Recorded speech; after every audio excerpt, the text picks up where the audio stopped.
one of the great settings in all of college football. Ohio Stadium in Columbus, the site of today's clash between Syracuse and Ohio State. And here come the Buckeyes of Ohio State. A record opening.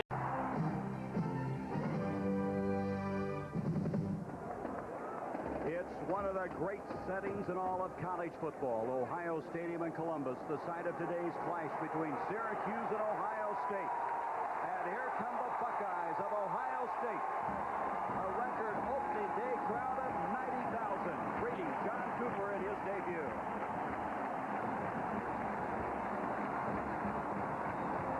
Hi, everybody. I'm Gary Bender, and welcome to our premiere of ABC's College Football, the debut of John Cooper, an era of excitement. He took Arizona State to the Rose Bowl, and Buckeye fans hope he'll get them to Pasadena. And speaking of debuts, the guy with me who I'm really enjoy about working with is Dick Vermeil, who beat this Ohio State team in the Rose Bowl in 1976. Dick, you look at coaches who have their first game at a school. Historically, they don't do very well. Gary, the only advantage Cooper and his staff and squad has today is the fact that they're playing at home. Usually when a good coaching staff comes in and takes over a program, they make the players worse before they make them better. Let me further accentuate by using golf as an example. You're a golfer. You play a pretty good game of golf. You go take lessons from a golf pro. The first thing you do, you hear new terminology, they change your swing, and all of a sudden you can't hit the ball. In a while, you'll be a better golfer.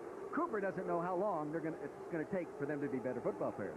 Syracuse coming off that unbeaten year. Dick McPherson has said, this is a big game. We're going to take it like it's everything. It's amazing how excited the coaches are. It's the second game of the season. You would think it's the last game of the year. They are up for the football game. He said it's been a very emotional week, all week in preparation. They're playing it as if it's a bowl game. And so the Buckeyes and Orangemen squaring off here in Ohio Stadium. Beautiful day for football. We're going to be back with the opening kickoff in just a moment. Listen to the heartbeat of America.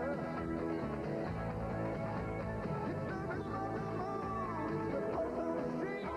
It's automatically alright. You don't have to spend $1 million to look like you did. Just catch the brand new beat, the all-new Chevy Cavalier. The heartbeat of America. That's today, Chevrolet.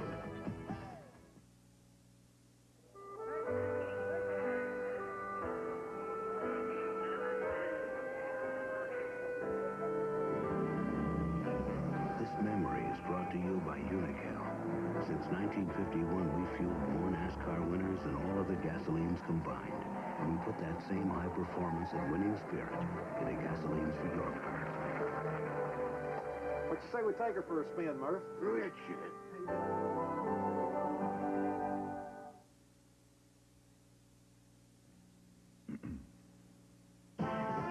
ABC's College Football is brought to you by the Heartbeat of America, today's Chevrolet, by USF&G Insurance. USF&G covers the USA. By Michelob. Michelob is a proud sponsor of the 1988 U.S. Olympic team. And by Serta Perfect Sleeper Mattress. Comfort that will make you say, I want my Serta.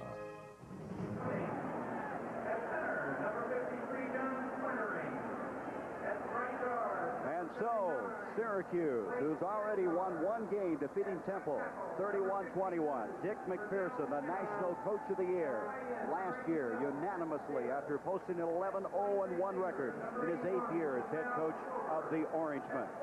And who was the National Coach of the Year the previous season? This guy, John Cooper, who took Arizona State through a Rose Bowl victory over Bo Schembechler's Michigan Wolverines. OSU, Ohio State won the toss. They deferred for the second half. They'll be kicking off. They'll be kicking left to right. Pat O'Morrow, who is a junior out of Radford, Virginia, will go back and kick off. And there's a lot of anxious people in this game. One of them is O'Morrow, who's taken over the kicking duties. Their punter as well, as some guys seeing action for the first time. Going back deep is Michael Owens. He is joined there by Greg Walker. Owens is number 44. Walker is 17. The Buckeyes, they have a change in their uniforms. You might indicate that as you look at their sleeves. They've gone back to those old jerseys that Woody Hayes used to have. That's right. Won a lot of games for Woody Hayes, over 200. And so Amaro waiting for the start of this. He is the guy replacing Matt Franz, who did all the place kicking a year ago. He did kick off last year for the Buckeyes. And you wonder right now, Dick Vermeil, what's going through the mind of John Cooper. Well, you know, he was awfully relaxed. We got to spend the last 2 days with him and his staff, and I was amazed at how relaxed and calm he was, this being a pressure situation going into the first ball game of the year. Amaro is ready. He gets the okay. Tom Quinn, the referee in charge of this game. First meeting between these two clubs since 1980. Here we go. The season underway for John Cooper at Ohio State. It's going to be Greg Walker, a freshman, fumbling the ball at the 5. Picks it up, and he'll be buried. Greg Walker making a mistake, and the crowd here at Ohio Stadium has erupted. More often than not, when you drop a kickoff like this, Gary, you're just losing your concentration on the football. Now, he looks it in pretty good, but he wants to become a ball carrier before he is a receiver. He's got to get it tucked away first, obvious. He had an outstanding kickoff game against Temple, running turn 2 for 62 yards. Zach Dumas was the guy who was down there quickly on top of him. So from the 7-yard line, the Orangemen start deep in their own territory. Phil Cox, the quarterback. Johnston and Drummond in the backfield. Glover, number 81, comes in motion to the near side. This is Drummond. Drummond to the 10, maybe to the 11-yard line. Let's set now these teams offensively. First for the Orangemen of Syracuse. We mentioned coming off of that victory last week, 31-21. Phil Cox taking over for Don, or should say McPherson of a year ago. Johnston, the fullback. Drummond, Moore, Glover, and Davis, the big tight end. There's the offensive line. Their best guy is Turnell Sims, the right tackle. Glover and Moore split out now on a second down. 6 yards to go, operating just outside the 10. Give to Johnston, the fullback. He's going to be a couple of yards short of the first down to the 15-yard line. Andy Gerd made the stop, and let's look now defensively at the Buckeyes of Ohio State. Showalter, Sullivan, and McCready up front. Sullivan at nose guard, outstanding player. Zivakovic at one of the outside linebacking spots. Gerd, Benio, McRae, Smith, Dumas, Peel, and Brown. A lot of changes from a year ago. Moore, Glover split out. Third down, 3 yards to go for the Orangemen. Delayed handoff coming up to the near side to Drummond. Drummond breaks it across the 25. He has a first down to the 29. David Brown, the free safety for Ohio State, drops him, but that's a 16-yard pickup by Robert Drummond. You're going to see right here a pass.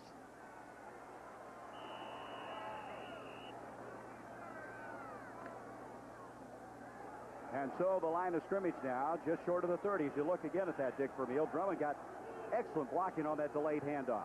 Yeah, good hard upfield rush hurt the defense. He went underneath it with the draw play. So the 16-yard pickup just short of the 30. Phil Cox giving off to his fullback Johnston. Johnston, big, strong senior out of Youngstown, New York. Mike Showalter led the charge defensively for the Buckeyes. Showalter out of Bay Village, Ohio. So the line of scrimmage will be the 31, a pickup of about a yard, 2nd and 9. Gary, John Cooper was telling us that he was #1 concerned with the ability of the defensive front seven of Ohio State to stop the running game and don't be pounded and worked over up inside, because they are physical and a little more physical than their linebackers are. 3 wideouts as they have Davis also split out on a 2nd down 9 from the 31. Phil Cox on the option, pitches back to Drummond. Drummond to the 35, and he'll go out of bounds at the 37-yard line. Jim Peel, the strong safety, number 46, over to make the play. They didn't run that option all that much last week, Dick, against Temple. No, but they did run the option pass off it. But they said they're going to run a little bit more now because they know that's probably the only way they're going to be able to get the ball outside the perimeter of Ohio State's defense. 3rd down now, 3 yards to go. The line of scrimmage at the 37. This is the initial series of this game. Davis and also Andrew Dees, double tight end alignment on this short yardage play. They go to the wishbone. Phil Cox, the senior, out of Norwood, Connecticut, gives off to Michael Owens. He's dropped for a loss. Dropped at the 35, and that's Jim Peel coming up. Peel out of Beaver Falls, Pennsylvania. And that stops the Orangemen's offensive efforts. Jimmy Peel, strong safety, lined up right here in this position. The bottom of your screen goes up, and underneath the block gets underneath Penetration in short yardage, you can't do that. Got to punt the football. So the loss back to the 35. Cooper Gardner will come in and punt. This is Vince Workman, number 42. Gardner, a former defensive back for Syracuse. Last week averaged 42 yards. Standing at his own 20. The snap is a good one. The punt, it'll be a return by Workman. He's got it at the 24, and he's going to be dropped there. Excellent coverage that time. Syracuse with Bobby Fuller getting down there. 41-yard punt. We'll be back. No score. When you ride the red line, you need new world-class Haviland Superior Grade. The performance-proven motor oil that keeps your engine cleaner and delivers superior heat stress protection. New Haviland Superior Grade. Cool under fire. This man is twice as strong as this man. Tom ZX is twice as strong as Rolaids. So when you have heartburn, get the extra strength and acid. Tom ZX, twice as strong as Rolaids. We're not a company. But we'll give you a chance to work where there's always a challenge. We'll give you opportunities to learn, to develop. To perfect skills that you thought were beyond your reach. We'll help you build a career that can reward you for the rest of your life. We're not a company. We're your country. We're the Army. The Navy. The Air Force. The Marines. We're the Armed Forces. It's a great place to start. This is Al Troutwig in New York. It's been a rough time for the Big Ten. 0-4 last week. Purdue loses today to make it 0-5, and now Rutgers leads Michigan State 17-13 in the fourth. Let's go back to Gary Bender. And, of course, next week it'll be Michigan State against Notre Dame here on ABC. Well, Dick got out of a pretty bad situation starting from the 7-yard line, got the ball all the way down to the 20. Here is Fry, his first start at big offensive line, a very good offensive line up front. Uhlenhake, an All-American candidate at center. From the 20 now, Fry with his first start for the Buckeyes. Gives off to Workman. Workman out across the 25 to the 27. Gain of 7, 2nd and 3, but they came out of that in very good shape, field position. They really did, and Syracuse's whole offensive philosophy, of course, is number 1 to score with the football, and then number 2, if they can't score, to punt the football on the other side of the 40-yard line, giving them at least 60 yards to go. In this case, they're better off than they would normally like to be. This defensive backfield of Syracuse, one of the best, led by Marcus Ball, preseason All-American pick. 2nd down, 3 now from the 27. Fry, hand off to Mark Hicks. Hicks, the former California standout, goes nowhere. Hicks just eligible this week after taking 21 hours of summer school. That time using his speed but couldn't get outside. Dan Busey made sure of that along with Chris Ingram. Focus your attention on the bottom left-hand corner of your screen. Big Joe Stasiak, number 79, is going to pull. Here he goes. It's going to be deep action in the backfield. Hicks will be coming around.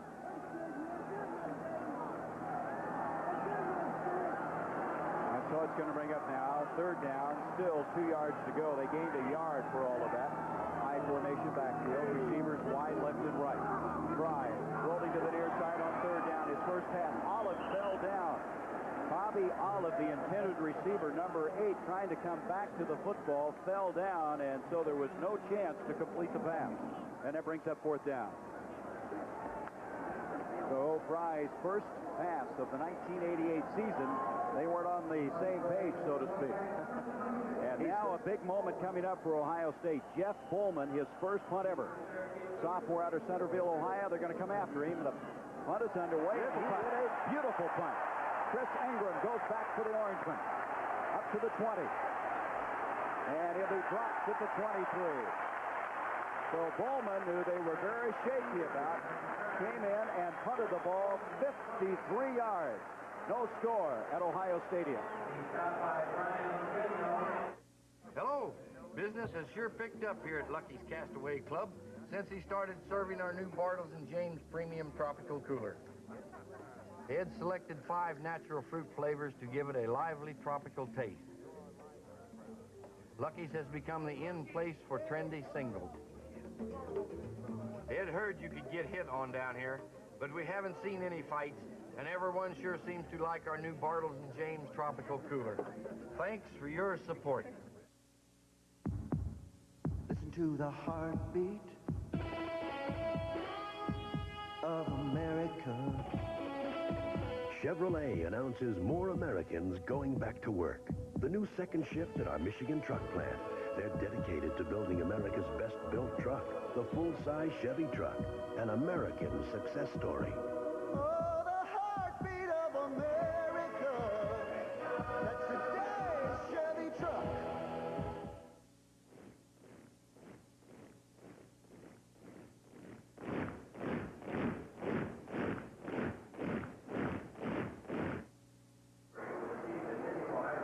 Jeff Bowman, one of 10 walk-on punters trying to win the job, and he certainly came through in fine fashion. This was a 53-yard punt by the sophomore. There was some concern as to how they would replace Tom Tupa, who led the nation a year ago. Well, if that's any indication, he's doing a good job. You know, it's amazing. He may never been in a stadium with 90,000 people before. I tell you, there's not a lot of people that's done anything in front of 90,000 people, but he delivered. The only thing that makes a difference, if he was a professional punter and they were paying him $400,000, he'd probably shanked it. At the 23, Syracuse has the ball for the second time. No score, 10 and a half minutes to go, first quarter of play. 3 wideouts on this play. Phil Cox back to throw, setting up inside the 15, hit as he delivers the ball to Johnston, incomplete. Johnston had a moment where it looked like he might have the catch, couldn't hang on. Andy Gerd was right around where the ball was thrown. Quarterback Phil Cox, young, inexperienced, fifth-year guy, young and inexperienced. So he sits back. Look at the pocket now, Gary. A lot of time to throw. He gets hit right at the last second, throws it downfield. Big old 96 Shereko says, give it to me again. Zizikovic. Zizikovic. All right, I got it. All the Czechoslovakians are going to give you a lesson. Zizikovic, I got it. Had a great chance to visit with him. Second down 10. 3 wideouts again. You got to have some fun with this anyway, right? Wilcox now back once again, throws near side, dropped by Michael Owens. So 2 passes now. One for sure that should have been caught by Owens. The other by Johnston was a tough catch. He was going to run with that football before he ever caught it. He turned his helmet. He was looking upfield. He was about ready to make the big play. Wilcox last week in the first half against Temple completed 10 of his first 12 passes. He had a brilliant game. In fact, he was the most valuable player of the game. He's big. He's 6'4", weighs 209 pounds. Very smart. Already in graduate school at Syracuse. 3rd and 10. Moore and Glover split out along with Davis, the tight end. Davis comes in motion. Wilcox dumps it, far side, jumps to the fullback. 25, breaks the tackle to the 30. What an effort, that got the first down. That is just sheer determination by the fullback, Darrell Johnston. Johnson picking up 11 yards, just breaking 1, then 2 tackles to get the job done. You notice that Phil gets hit right here. He still gets the ball up. Now watch the big old fullback. Boom, he runs over one man right there. Peel, number 46. He gets upfield. He's the sort of a shadow of the old past fullbacks at Ohio State. Well, and maybe a Larry Zonka put in there, too. Yeah, you bet. Who did very well for Syracuse. So a 3rd down and 10, they get it. Pick up 11 yards. First down. That's got to give Phil Cox some confidence after 2 near misses. Pitch comes back to Michael Owens, and Owens across the 40 to the 42. Jim Peel over to make the stop for the Buckeyes. You know, Gary, they're executing their offense very well, the options, the passing game. And last week, the first 2 times they had the ball against Temple, they took the ball down and scored. A lot of poise for a 5th-year quarterback that really hasn't played any football. John McPherson a year ago just led this team, played almost virtually every minute. In fact, Phil Cox attempted only 9 passes a year ago. But he's the man now. 2nd down, 4. Moore and Glover split out along with Davis. No score thus far from Ohio Stadium. 2nd possession for the Orangemen. Phil Cox on the option, gives straight ahead. And Mike Sullivan stuffs that one. Johnston going nowhere. Let's go to New York now. Here's Al Troutwig. Some of America's top teams are having problems today. Among them, the Trojans of USC. On Stanford's opening drive, Brian Johnson to Jim Price. 7-0 Cardinal over the Trojans. Back to you, Gary. Boy, that would be a shocker. Of course, USC coming off of that impressive win over Boston College. 3rd down now, 3 yards to go. Moore, Glover, and Davis split out. The split backs behind Phil Cox. Straight back. Got a lot of time. Johnston over the middle, clears. And I think he's got the first down and does. Jim Peel staying with him, the strong safety, but Johnston showing he can catch the football coming out of that fullback spot. That's a first down. They're giving Wilcox good time. He had a nice cushion. There weren't any defensive rushers around him, so he can sit back there, gain his composure, look at the coverage, then drop off the check down like he did in that situation to Darrell Johnston. McPherson, what a job he did a year ago. Syracuse, best season they'd had since that national championship team of 1959. They won the Lambert Trophy. First down now, 8:12 to go, first quarter. Line of scrimmage, the 47. On the option, Wilcox keeps it. He's to the 45, to the 40, and he's really hit there. That was David Brown who unloaded on him. Brown, number 27. But, Dick, that's what they wanted, was Wilcox carrying the ball on the option. Defensive coordinator Bill Young said they want Wilcox to be the ball carrier. They don't want the ball in the hands of the gifted running backs with his speed. This guy is not known for him. Now, that linebacker in that situation should have forced him just a little bit more. He gave him too much room, Gary. That ends up being a 15-yard pickup. So they don't want Owens carrying the ball or Drummond, but that time Wilcox saw the opening and he took advantage of it. First down now, operating from the 37 of Ohio State. Play action. Wilcox rolling near side. Johnston, the fullback to the 30. 25, 20, 15, and he dropped at the 11-yard line. Excellent execution. A little counteraction in the backfield.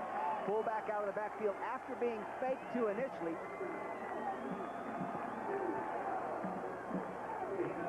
Here you can see in the center of your screen, he's heading for that first down. That ends up being a 25-yard pickup, and one of the new wrinkles is throwing to the fullback, and it's working well. They did it last week, too, though, Gary, remember? And from the 12-yard line, first down now for the Orangemen. 7:37 to go in this first quarter. High formation backfield. One man split to the top. Hand off to Johnston. Johnston inside the 10 to the 8-yard line. A gain of 3.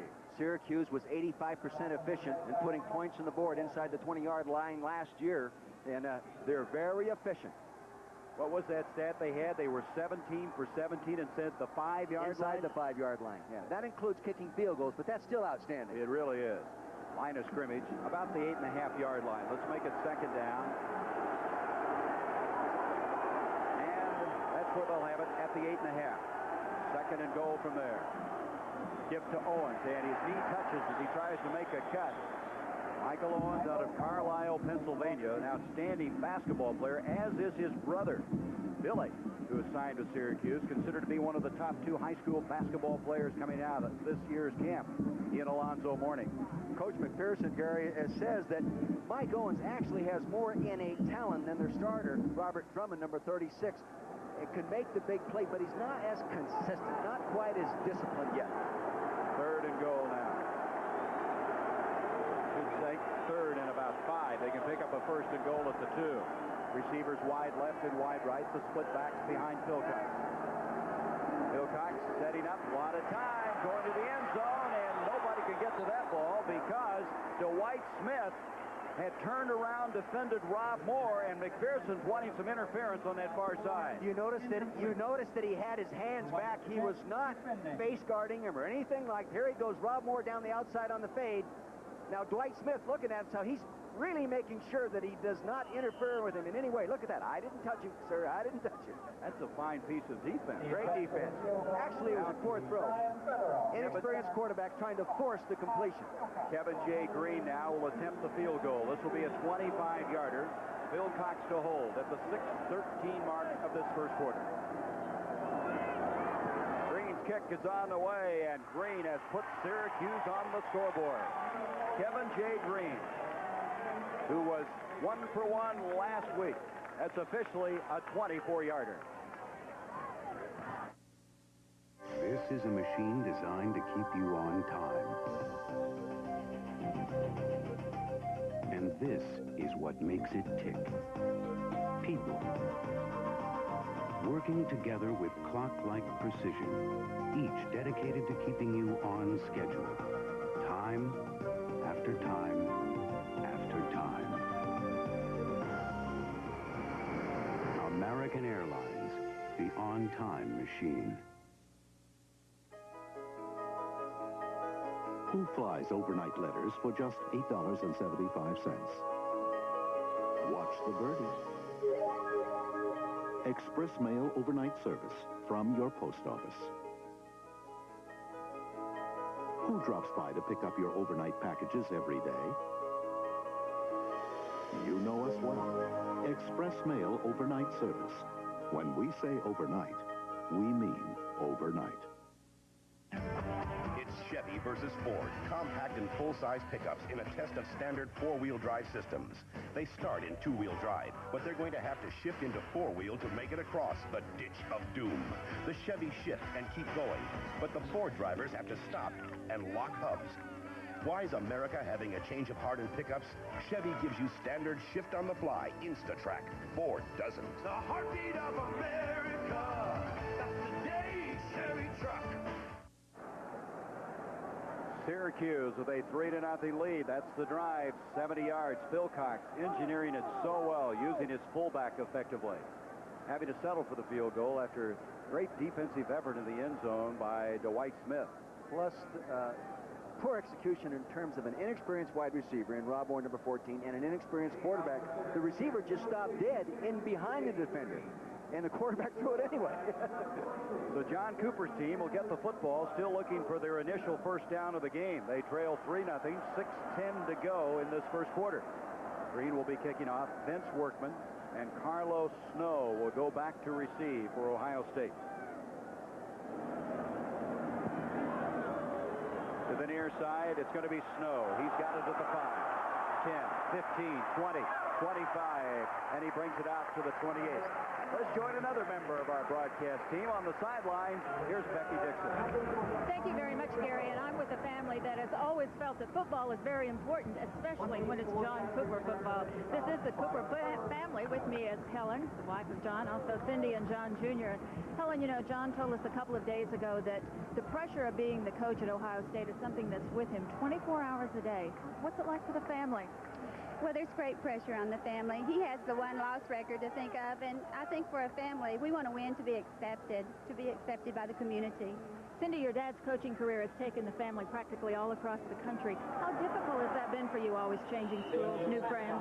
Actually, Becky, it's been a great experience. It's been a lot of fun, and it's been a great challenge meeting new people. John, many people may not know this, but you were a heavily recruited high school player, yet you chose to go to Tulsa and play for your dad there. What was it about John Cooper, the coach, that made you want to play for him?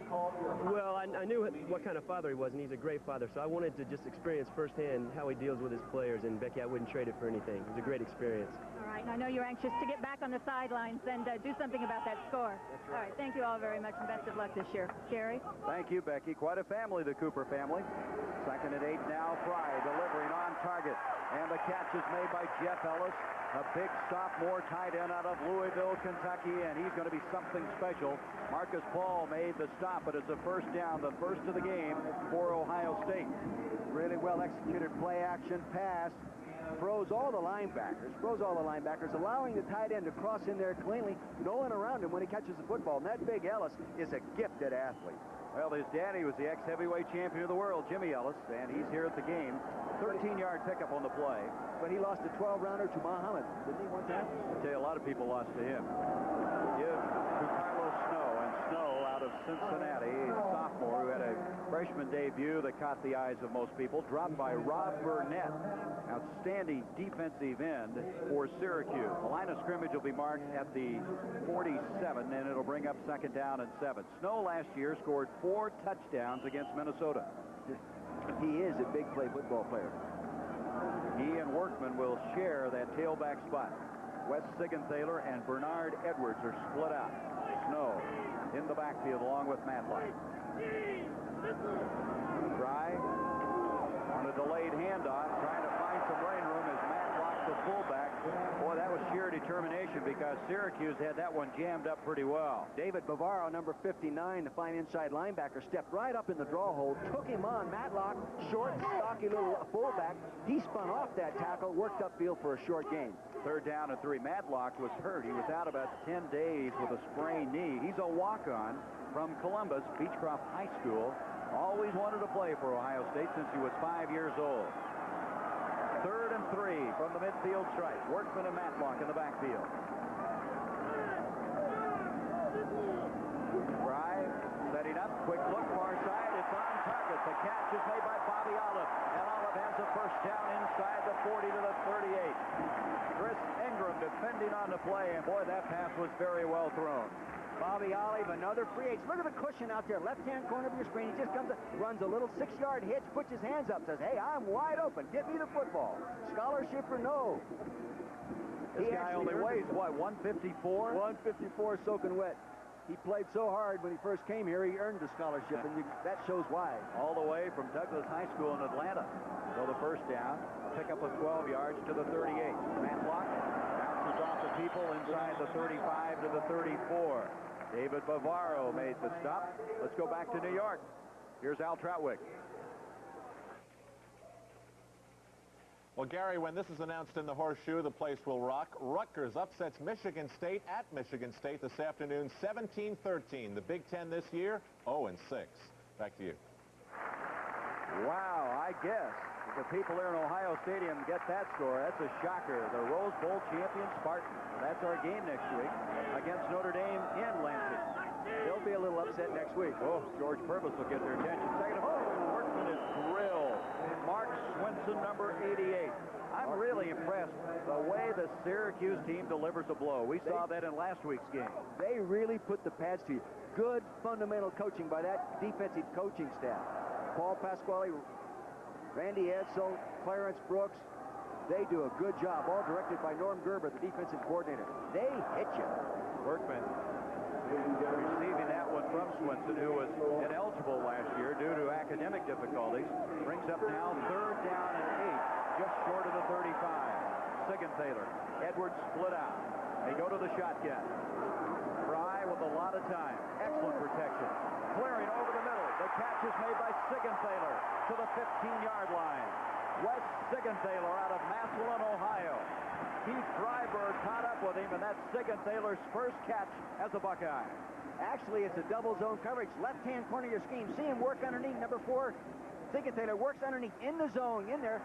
Underneath coverage, all taken care of by the flare control of the running backs. There he is in the hole all alone. First down, move the chains. 17-yard pickup to the 14. Sigenthaler, a real tough kid who's had back surgery. Come back from that, right now the starting wideout. 3-0 Syracuse. 1:56 to go in the first quarter. Sigenthaler split out with Edwards. And off to Matlock. Matlock to the 10. Double inside the 10 to the 8. David Bavaro, who is the brother of Mark Bavaro, the all-pro tight end for the Giants, made the stop, and Cooper now moving close to his first touchdown at Ohio State. He's talking to offensive coordinator Jim Coletto up on the phones, making sure he gets called what he wants get called at this time. It's the first time he's ever been inside the 20 at OSU. 2nd and 4. They can pick up a 1st and goal at the 4. Edwards, Sigenthaler split out. High formation backfield. Workman along with Matlock. Fry looking around now. He gives to Workman. Workman hurdles the line. Gets to the 6. Workman out of Dublin, Ohio. Dan Boosie made the stop for Syracuse. I really like how David Bavaro, number 59, the inside linebacker for Syracuse, attacks the line of scrimmage. They play him a little bit deep so they can move clean to the point of attack, and he really takes you on. No wonder he has bad shoulders. Ooh. 3rd down, 2 now. A short 2 to get a 1st and goal. They say David's much like his brother Mark. Neither one of them say very much. Boy, they just speak with their actions. Ellis and Palmer, double tight end alignment. Workman and Matlock in the backfield. Right, a Matlock. He's running into trouble, but he got it, I think. Bouncing off the initial tackle. Able to stay on his feet inside the 5. It's going to be very close. Good determination by Matlock.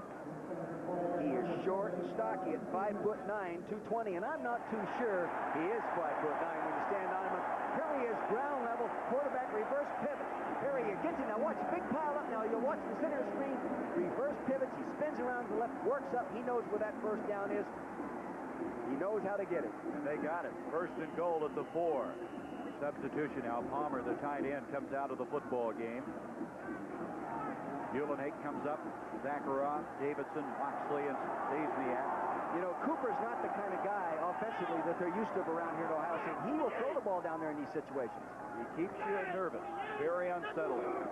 First and goal for the 4, pitch back to work. And he may have gotten the yard. A little trouble with the footing.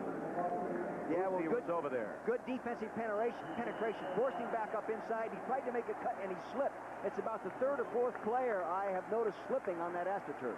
So we have played the first quarter here at Ohio Stadium. John Cooper in his debut, trailing after the first 15 minutes. Dick McPherson and the Orangemen with a 3-0 lead.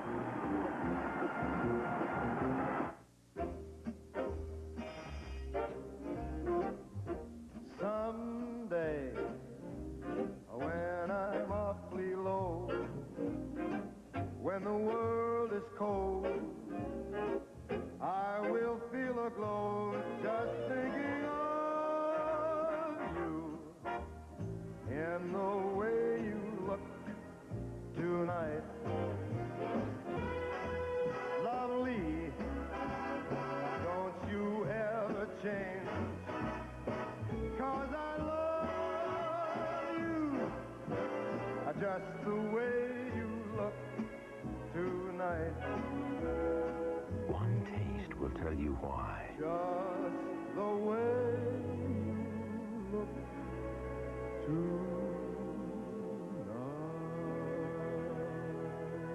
The night belongs to Michelob. Daddy, I want my teddy bear. I want my soda. Grandma, isn't this fun? Oh. I want my soda. Here's why people want their Serta. Why they're spoiled for any other mattress. Only Serta goes beyond just being firm. Beyond what others do. We top our support with the extra comfortable Serta surface. A unique difference you can feel in a Serta Perfect Sleeper. I want my Serta. They wanted this to be a vacation they'd never forget. And it was. So don't carry cash. Carry American Express traveler's checks. Don't leave home without them. For every man who wears Brute deodorant, there's a woman who'll always be glad that he did. Because a man who wears Brute deodorant is nice to be close to. Brute, it smells like a man. Great. The new head coach of Ohio State, and that's the headgear he's going to be wearing, and there'll be a story later about how they've changed through the years on the caps they've worn, and an anxious moment for Dick McPherson. It's 2nd and goal now to 3 for Ohio State, who trails 3-0. Workman and Matlock in the backfield. In motion, Jay Cook, number 82. Pitch to Workman. And Workman up, letting maybe a yard, and that's all. And Syracuse right now, those big, strong Eastern guys, slamming the door shut. They're forcing the ball back up inside right now. Good penetration coming off the corner by the outside defenders. Turn them right back into the crowd, and the crowd is mad at them. They don't like them inside there, Greg. 3rd down and goal. They gained virtually nothing on that play. I was actually surprised they didn't throw on that 2nd down situation. Now it's almost an obvious, some type of action pass, maybe the quarterback on the corner. Workman, Matlock in the backfield. Split out as Bobby Olive. He comes in motion. Number 8. 3rd and goal now from the 3. Fry rolling. He's in trouble. He gets one around and dropped back at the 12. That was Jeff Mangrum, the strong safety on a blitz. And Fry absolutely had no chance on this play. He was lucky not to get the ball separated from him. Jeff Mangrum came off the corner. The play action fake inside. He has the back to the rush. He looks up. There he is, Mangrum. Uh-oh. Here he comes. Now here comes Rob Burnett, number 7, and puts him down. Boy, that's some defensive stand, isn't it? Quick pressure like that. So now the field goal attempt coming up. Matt O'Mara will try to tie this ball game up. Scott Powell will hold. Tom Moore will snap. And this is going to be a 27-yard field goal attempt. Snap is down. O'Mara's kick is on the way, and we have a flag. The kick is good, but let's see what the penalty flag's all about. O'Mara trying to tie this ball game up, and Tom Quinn now indicating something. Let's see what it's all about.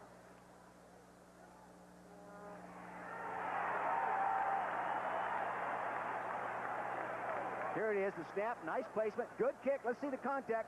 Boom, there he goes, took his feet out, roughing the kicker.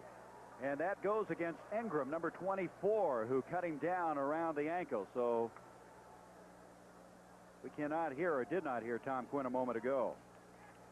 They're going to refuse it. They'll take the field goal, and they will penalize them on the ensuing kickoff. So it's all tied up, 3-all here at Ohio Stadium. Listen to the heartbeat The new Beretta. of America. A sport coupe that prefers a curve to a straight line, with a special sport suspension to conform to roads that don't conform. And a price as uncommon as the car itself. Beretta. For people who appreciate the not so straight and narrow. The heartbeat of America. Beretta. That's today Chevrolet. Listen to the heartbeat. America was built on dreams, and business is the key. We ensure where America works, we're USF&G. From the mountains edge to the ocean's edge, we insure you every day. We protect what America's made of. We cover the USA. Monday, the Dallas Cowboys head to Phoenix for the Cardinals' first season home game. It's ABC's Monday Night Football, the only way to kick off your week.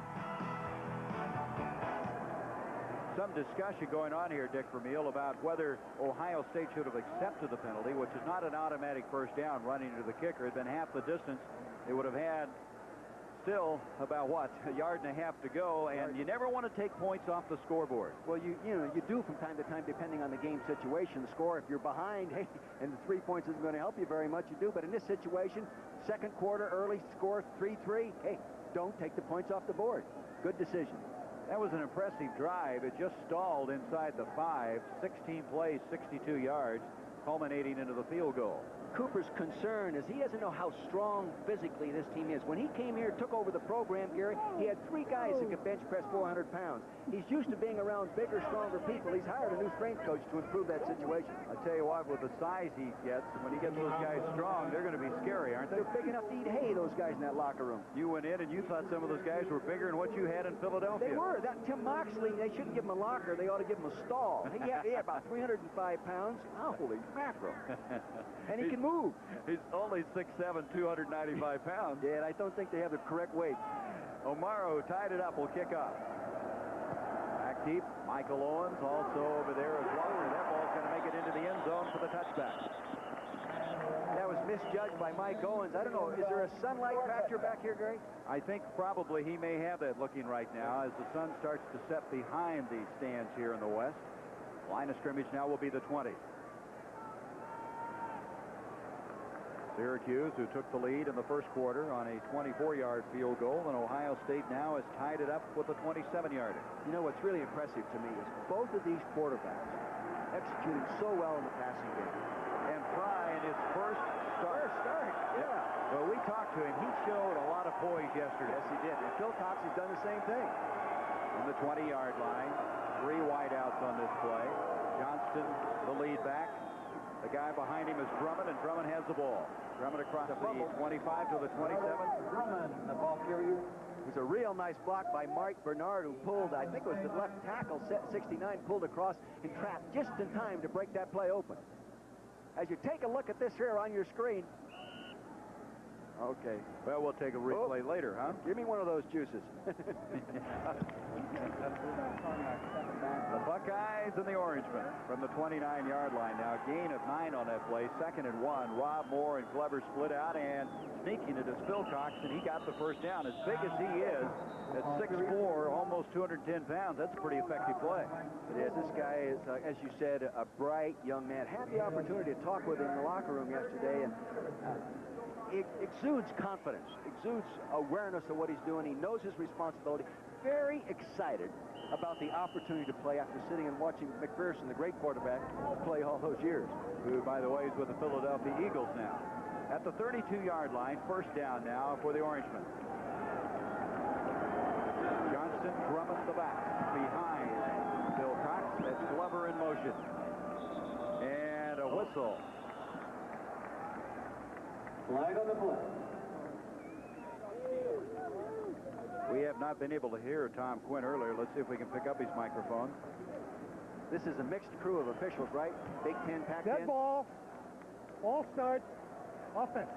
False start. I didn't see anybody move. I didn't either. I was looking to see if it was delay a game, but there was still time on the 25-second clock. So the 5-yard penalty now will move it back to the 26-yard line. You know, there are coaches that have the theory that when they travel into a different conference, they just soon not bring any of their own officials because they feel sometimes the traveling official tries to please the other crew, and it works against you. That sounds like a paranoia situation. Hey, you got to travel around and find out what I'm talking about. First and 15 after the penalty now. It's Davis, 87, the tight end, jumping around. Going on balanced line. They do that quite often. Bill Cox on the option, pitches back to Drummond. Drummond's in trouble. Good play.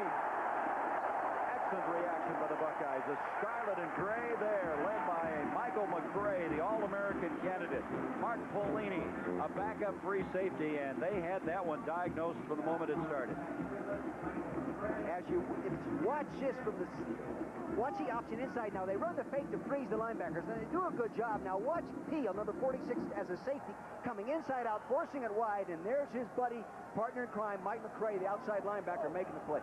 Good inside-out pursuit by that safety. Shows you how well McCray could run, too. Yes, sir. Peel was struggling to get there, and he had the angle. So they lose 4 yardage. It's second down, 19 yards to go now. Moore, Glover split out. Hand off to Johnston. They tried to cross him up. That fooled nobody. And in particular, number 49, Andy Gerd, out of Chagrin Falls, Ohio.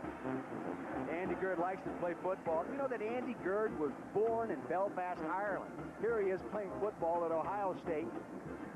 Both parents are orthopedic surgeons. He's studying to be a veterinarian.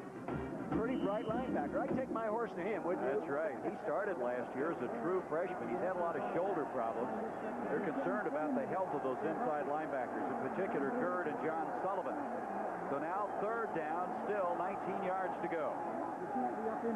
2 wideouts, Glover along with Moore. Quick kick by Johnston, and he shanked it. He shanked it off the side of his foot. Terrible kick. That ball's going to go out of bounds at the 30-yard line. Last week, he was able to quick kick 153 yards. But this time, Dick McPherson surprised only Syracuse. This is a brand new shop vac that comes with a surprise. So where's the surprise? In a minute. First, this baby picks up stuff like nails and glass like a regular shop vac. So where's the surprise? And like a regular shop vac wet dry, it also picks up water. So where's the surprise? Just watch. You twist the top, lift it off, and you've got a portable blower. A surprisingly powerful blower. Shop vac. If it doesn't say shop vac, keep shopping. You've seen Ford do this for years. But now there's a big new Chevy with enough power to not only haul tons of trucks up this mountain, but also tow away the entire mountain. The advanced full-size Chevy. No wonder, when it comes to pickups, America's having a change of heart. The heartbeat of America. That's today's Chevy truck. Next Saturday, Notre Dame tackles Michigan State. Then the defending national champion Miami Hurricanes storm into Michigan. All on an ABC college football doubleheader. Gary Bender, Dick Vermeil. So the quick kick by Johnston does not work. He gets 8 yards on it, and Ohio State has the ball just short of the 30-yard line. Last year he kicked 2 quick kicks for an average, or 3 actually, for a 61-yard average. He kicked one the other day for 53 yards. It just backfired this time. So from the 30 now, Ohio State tied 3-3 with Syracuse. Excellent field position. Fry, the late handoff to Carlos Snow. Snow puts it to the 25, to the 23. Boy, he is fun to watch. He looks for that cutback. He runs so well against the grain. Terry Wooden made the stop. That's what they call the sprint draw. The quarterback will take the ball, center of your screen. He takes it all the way back deep, delayed. Now, look, you cannot get in that kind of room. He gets in there. He gets a nice block in there from number 68. Does a super job of making that first down. That's Uhlenhake. Didn't get the first down, excuse me. Uhlenhake is the guy they think will be an All-American out of Newark, Ohio. 2-time All-Big Ten performer. Second down, 4 yards to go now for the Buckeyes. Fry to Scotty Graham, the fullback, and Graham to the 20, very close to the first down. That was Mark Swinson and David Bavaro in on the stop for Syracuse. Let's see, they'll look across the far way to see if he got it or not. It's close. They're going to bring it in. They're going to bring the 6 in. Actually, the strength of Ohio State football team right now is the offensive line. I think the strength of Syracuse might be those defensive guys. That Rob Burnett, Mark Swinson, those guys play pretty good. Then they have that young pup, Frank Conover, the big nose guard in there. They're saying that Conover's a big force and he doesn't even know it. That's right. He's a big force. Coach Mack introduced him to me yesterday, and he said, when this guy finds out what it's all about, he's going to eat some centers alive. Right now, the 6 in, and it looks like they're going to be short. They are. By that much. So the line of scrimmage now at about the 20.5-yard line. They needed to get just about on top of the 20-yard line stripe, and John Cooper, who did such a great job at Arizona State in his 3 years, winning the Rose Bowl. Before that, such a successful coach at the University of Tulsa, outstanding assistant for many, many years, and taking a job which he said applies 24 hours of pressure every day, and gone 3 times a week. He says I feel more like a PR man than he does a football coach, because the state, when you coach at Ohio State, you coach for the whole state, and the state owns you. Different than working at UCLA. You have a crosstown rival at SC. You have Stanford, you have Cal, all in the same state. At Ohio State, the whole state owns you.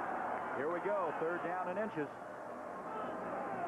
Everybody is in tight. Fry's going to pass. Rolling out. Looking. Throwing. It's complete. The catch is made by Jay Cook. And that is a new wrinkle that you're going to see from John Cooper. He will come out and surprise you. On 3rd and inches, he goes to the air. If he figures if I don't make it on 3rd and inch, it's incomplete, I'll go for it on 4th down. Fake action there, too.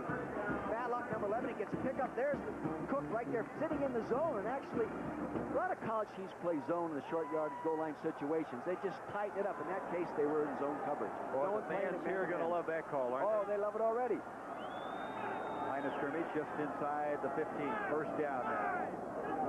Fry. 2 receivers put to the near side. Gets no, so to the 10, to the 5. Touchdown, Ohio State.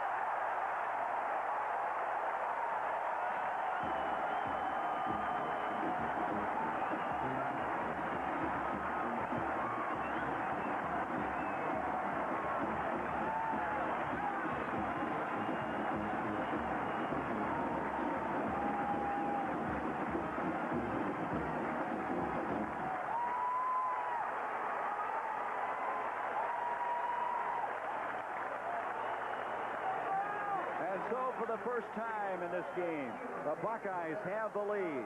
Pat O'Mara to attempt the point after. Snow built so low to the ground, he's hard to discover when he goes up the middle. 14-yard strike that time. Beautiful run. That makes it 10-3.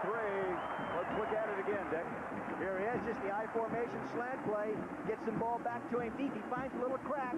Gets a nice block right there at the point of attack. Turns out Burnett, number 70, working outside. Gets another block up inside. He finds it, heading for the end zone. He's in there.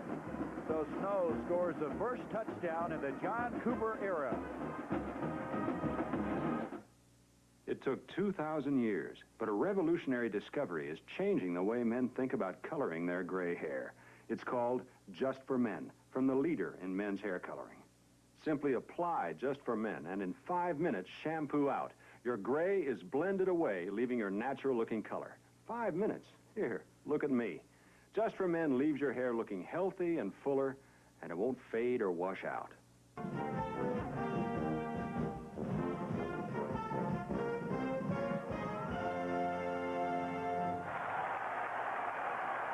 10-3, Carlos Snow from 14 yards out, the Cincinnati kid.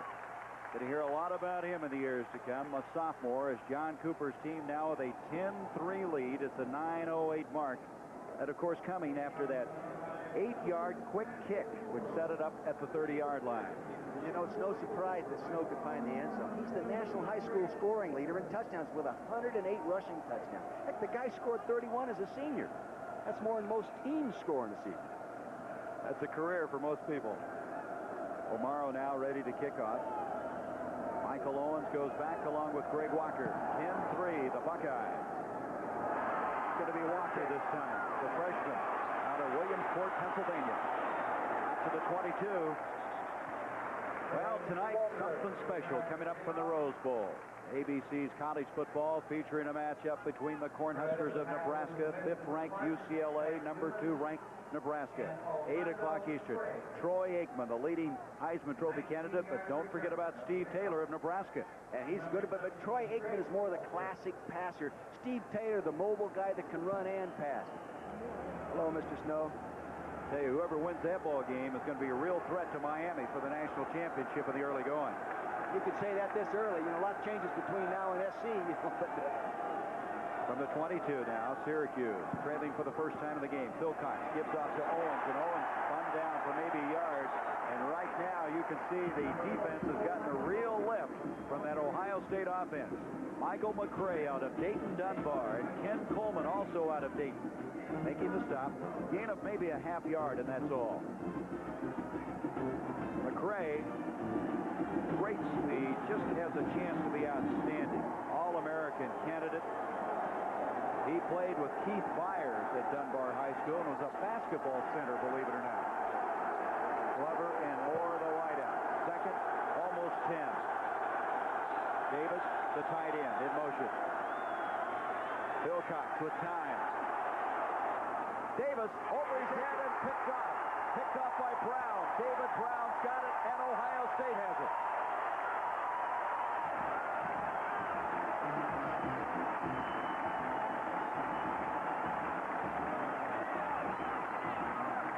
He had an open receiver, action pass. He gets back, makes a little draw fake right there. Nice fake, good action by the quarterback. All he does now is he overthrows the receiver down in the middle of the right-hand side of your screen. See that? There he is, David Brown, intercepting the 8th interception of his career. He knows where the ball's coming down, Gary. He knows. And so the Buckeyes in great shape. Listen to the heartbeat Chevrolet Corsica LT. of America. Now you can enjoy. The quick kick did not work. Now having Philcox overshoot his tight end Davis, finds himself now backed up. Ohio State has the football at the Syracuse 43. 10-3, the Buckeyes. Sigenthaler is split out. High formation backfield. Fry to Madlock to the 35, and is he a bull? Does he put the head on it? Ooh, Marcus Paul was the receiver of that blow. He just hung on, and Madlock has a first down. Just the old fullback slant. Offensive line coming off the ball real well. He finds a crack. He gets up there. And Marcus Paul, at the safety number 10, is normally the guy that knocks you on his back. See, good cross block up inside. Zakharoff opens the hole. There he is. Now watch it. Boom! He gets right underneath him. Catches Marcus Paul off balance. Normally, Marcus Paul is the guy knocking you on your back. That's right. It goes the other way, doesn't it? It does. Boy, he received quite a jolt that time from Matlock. First down, just short of the 30-yard line. Fry, play action, rolling to far side. He's got Bobby Olive open. Olive's got it at the 15, comes to the near side, to the 10, and he's dropped there.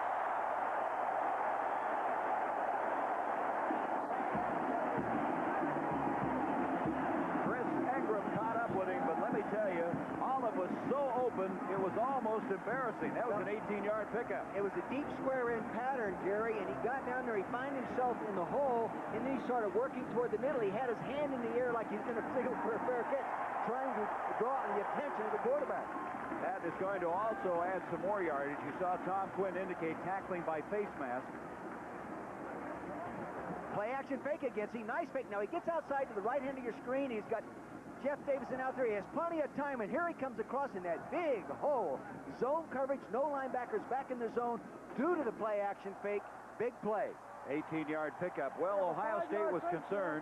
Against the defense, half the distance goal line, first down. So the penalty, half the distance to the goal line. We started to say, as you look at John Cooper, that he was concerned about his wide receivers. They lost Everett Ross, their leading receiver, a year ago due to academics. And so they were playing a lot of young kids, including Olive, a sophomore, Edwards, a freshman, Sigenthaler, a sophomore, and they've looked good thus far. They do look good. You know, the one thing in common, though, they can all run pretty fast. They're good athletes. Yes. So now it is a first and goal from the 5. That's Jay Cook in motion, number 82. Workman. He's to about the 2-yard line. Boy, did they come off the ball on that play. Workman's excited about being back in the tailback position. You know, they moved him to wide receiver a year ago, and he had a 1,000-yard rushing career earlier in his the years here at Ohio State. In fact, we saw him run pretty well one day here a few years back.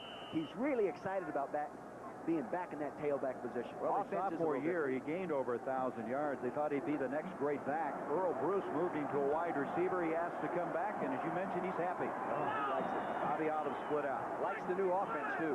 Second and goal now from about the 3.5-yard line. Fry, Workman, and he paid for that one. That's Bavaro. We mentioned Bavaro before, the junior out of Danvers, Massachusetts. Boy, he puts the pass to you. He takes a tremendous angle, a great angle at the ball. If he's as tough as his brother, he's tough, huh? Yes, he is. Neither one of them, like the coach says, if those guys were on What's My Line, it would be a silent show. As they pound for pound, he gets the most out of that frame. 220-pounder, the leading tackler a year ago for the Orangemen. So now Cooper's got a decision to make here. Third down from the 3, and it's tough inside the 5 for the second time. Bet it is. And he wants a timeout. Cooper wants a timeout. I don't think they saw him. They did see it. So they're going to run this play. Cook comes in motion, kind of a zoom tight end. Play action, Fry rolling around, looking, being chased into the end zone. Touchdown, catch by Ellis.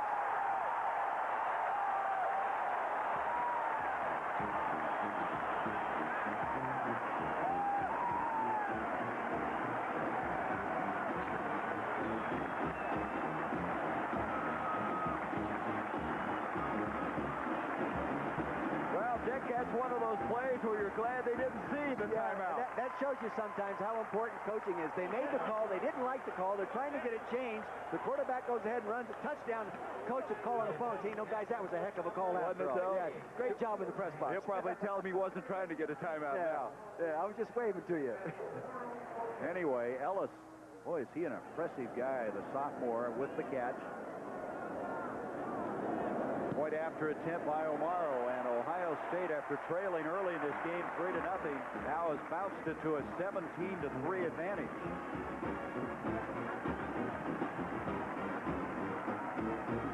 To the right side of your screen, up on top, you'll see Ellis, number 8, and he's blocking first. Now he works off the block and becomes a receiver. He works out to the outside.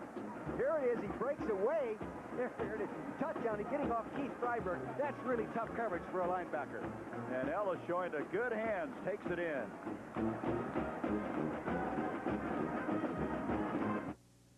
In every town in America, there's always one place that does a little bit better job of fixing your car.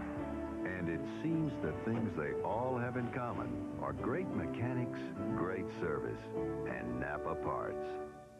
A legend has been created. A better battery for the future. Better reserve power with up to 2 hours and 25 minutes. Better protection with a warranty backed by Napa that lasts over 6 years. The legend from Napa. A better battery.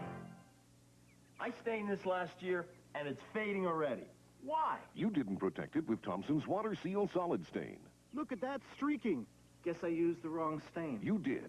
Only Water Seal Stain contains Thompson's Water Seal, a formula that protects the color and wood better than the leading solid stain, and this test shows it. With Water Seal Stain, the next time won't be for a long time. Thompson's Water Seal Solid Stain. Beauty that lasts at last. Now available at selected paint, hardware, and home center stores. Up until a few minutes ago, USC had done very little right in their game with Stanford. Aaron Emanuel, a 12-yard touchdown run, and USC is back in this game 13-7 and charging again with the ball in Stanford territory. Gary? So USC trying to come back in Palo Alto. There's Ellis, who made the catch.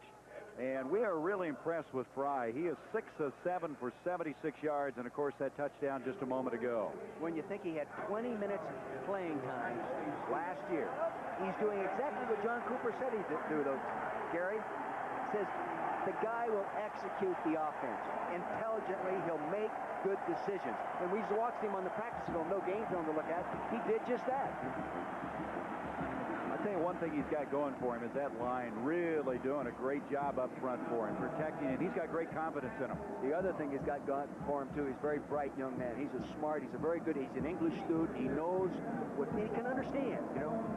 There's the drive. That coming, of course, after the interception by David Brown. So they're playing on a short field, Ohio State is. They got the 8-yard quick kick who set them up very nicely from 30 yards out, and then the interception from 43 yards away. And they have been opportunistic, using it to their avail. Owens will return this one for the Orangemen. 15 to 20, and that's about where they got it the last time. Good coverage by Ohio State flying down there. Judah Herman, number 36, and Tim Rutledge were down there first. And so now Syracuse, after having an early lead in that first quarter, 3-0, find themselves down 17-3. Thus far, Syracuse has started from their own 7, their own 23, 20, 23, and 21. So they're playing on a long field. Oh, they are, you know, and they're almost to the point where they're starting to think of getting away from their basic game plan. You know, 17-3, they don't want to panic, you know, but it's at the same time now you start to open up your thinking a little bit. A lot of people have panicked here in Ohio Stadium. Yeah. You come in here, it's intimidating to say the least.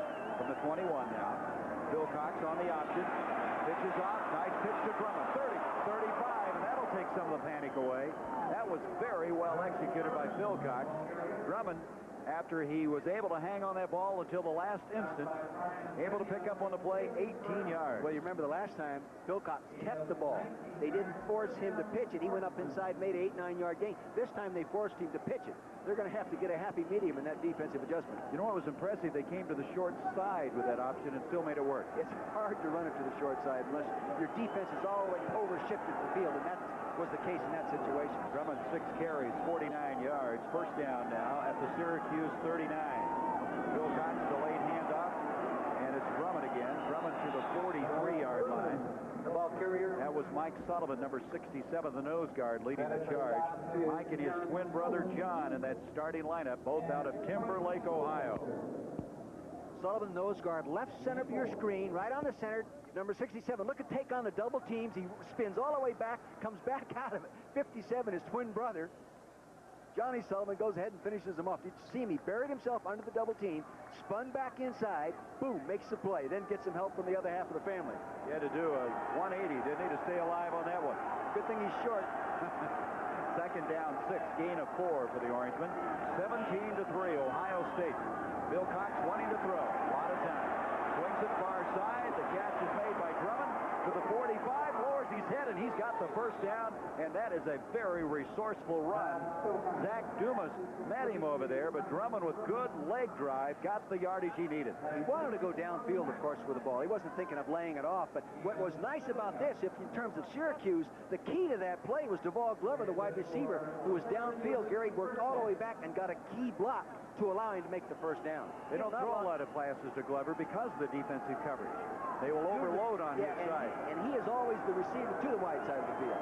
At that time, they get the first down on just determination by Drummond. At the midfield stripe, Bill Cox back to throw again. Time to throw over the middle, Davis. Davis drops at the 44. A big tight end tackled by one of the Sullivans, John this time. John coming back from major knee surgery. Yeah, he had both legs worked on. Yes. One of 6 children. You know, it's amazing how many times you go around in football, professional and college, you see the large families, you know, the number of children in the family. Normally those kids play defense. Why is that? I don't know. Probably have to fight their way to the table. I don't know. Second and 4 now. Bill Cox has this team moving. Johnston the lead back. Drummond the I formation tailback. Bill Cox on the option, wants to straighten up and throw, does on target, and it's complete at the 30 to 35, I should say, to the ball. Glover, the man we talked about earlier, Brian Benio over there. Glover had a great Sugar Bowl game. He had a career day, 6 catches, 91 yards against Auburn. I'll tell you, and that kind of pass was really tough to defend because they ran it off the option play. He comes down there, the defense plays the option, and they throw the pass. Tough to defend. Another first down. This is an impressive drive. It comes, Dick, when they really needed to get something going. They need it right now. They better get it in the end zone. Glover to the near side. Davis split out. First down at the 34. 3:50 to go in the first half. Bill Cox giving off to Drummond. He hurdles people close to the 30-yard line. And it's Pinio making the stop. Coming from Jamesville, New York, which is right outside the Syracuse area. 2 miles away from campus. 2 miles. You know, they didn't go far to recruit him, did they? No. In fact, well, he just wanted to come to school there. Great work ethic. He has 3 career 100-yard days. Had a 100-yard game last year against West Virginia. Coach Mack says he is a coach's player all the way. Great attitude, young man. Second down and 6 now for Syracuse from the 30. Wilcox on the option. Pitches back. Last moment, Drummond. They got a couple of yards out of it. Boy, that's a dangerous play. Wilcox had a tackler draped all over him. Zizakovic was over there. Zizakovic is, you know something I asked him, you know Zizakovic is from, you know where he's from? Canada. I said, what are you doing down here? That was a great recruiting job. He says, no, sir. He says, I recruited him. I wrote them and said, I want to come to Ohio State. Here he is playing. But it is a Czechoslovakian background. You did ask him that. I asked him that. Zizakovic. 3rd and 3 now after that last play. Moore, Glover split out. The split backs of Drummond and Johnston. Wilcox back, blitz coming, throws, and Davis, did he get it? No. They say he trapped it. Pat Davis tried to get back to the ball. He fell down, and he's upset. Brown defending on the play. Davis, the senior out of Trenton, New Jersey. I thought he caught it. I'd be upset too, Mac. Yell at him. Get after him. You're in enemy territory. Get after him. I thought he caught it too from up here. Well, obviously, we don't have instant replay in college. That's a good thing. You kind of said that under your breath. Here it is. Drop back pass. They're coming after him. Bringing linebacker Sullivan up inside. Brought the safety around the outside. I thought he had his hands underneath him. Can't really tell from that angle. So now a field goal attempt by Green. Green has already kicked a 24-yarder. By 45-yarder. Yep. And he feels comfortable from this range. He was 1 for 1 last week from this distance. They think his range is about 47, and he's at 45 this time. Wilcox to hold. Brian Featheroff to snap the ball. Green's kick. Is he going to make it? Good. Looks good. He got it. And Green, Kevin J. Green, has kicked 2 field goals. He's 3 of 3 for this season. And so Syracuse, after trailing 17-3, comes 3 points closer at the 2:56 mark. Dick McPherson's crew now trailing 17-6. He's trying to help that one get through. We're not a company, but we recognize potential. We develop it. We use it. We'll make sure that as your responsibility grows, so will you. As your ability for leadership grows, so will you. Working with us, you'll gain self-confidence, become a person with a future. We're not a company. We're your country. We're the Marines, the Army, the Navy, the Air Force. We're the Armed Forces. It's a great place to start. It's the right fear. It's silver smooth. It's a sight. It's the light shining right on you. All the glitters all over town. The silver bullet won't slow you down. So come on into Coors Light. It's the right fear now. To the good life, yeah. The good and good life, yeah. So come on into Coors Light. It's the right fear now. ABC's College Football is brought to you by the heartbeat of America, today's Chevrolet. By Shop Vac Wet Dry Vacuums. If it doesn't say Shop Vac, keep shopping.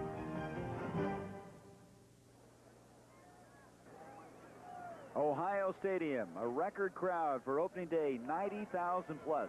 Temperature at kickoff time, 81 degrees. And Ohio State, the debut of John Cooper, thus far going very well. They lead at 17-6 that last drive with a 45-yard field goal by Green. It cut it to 17-6. And that was at a time when it was critical that Syracuse gets something out of the drive. Give them a little lift. We got 2 minutes and 56 seconds before the half. They got to be a little pumped up about that. Not as good as a touchdown, but they're still going to be satisfied. Mark Hicks goes back. He's joined there by Vince Workman. Hicks, the exciting player from California, where he's a freshman All-American, and this is Green, who's 2 for 2 on the day, 24 and a 45-yard field goal. Didn't take them long to get Hicks in there. Remember, the coaches were saying, oh, we don't think we'll play him. Not until we play the first game. And this is Hicks. He's got it at the 10. Here he goes. Boy, can he fly, too. At the 25, 30. Look at this. 35, 40. Still on his feet. Oh, what a run. Kevin J. Green, who kicked off, got over there and got to him eventually, and that's the kind of excitement he provided for Joe Cabot, California. Here he takes the ball. He gets a little help initially, but a lot of this is just on effort, and the defense doesn't contain him. See the man slip to the outside? They're all constricted to the inside. Loss contained. Actually not real good coverage, Gary. You got to keep people on the left side of him as well as the right side. They turned him up the left side. Nobody there to make the play. This is why he's in the ballgame, right? He's something. He creates problems, doesn't he? What did he do against Arizona State, Cooper's team? 70-yarder one time, a little pass over the middle, and Cooper remembers that very well. That was a 34-yard return. Sets it up at the 44. Ohio State's had good field position. Off the snow, he falls down. They have to replace this AstroTurf. It's not a real good AstroTurf. Well, they're going to. Too slick. Yep. Too many football players slipping. The visiting team is allowed to slip. They might not be riding the right shoe, but the home team knows the best shoe, okay? And they're still slipping. But to answer your question, they are going to replace this carpet. They'll have a new one next year, so Jimmy Jones, the athletic director, must have heard you. No, but I noticed that, you know, when we were walking around here, that it is pretty slick. Yeah, it is. And it's hard, too. A lot of players have been slipping on it. So the line of scrimmage is 42. They lost a yard.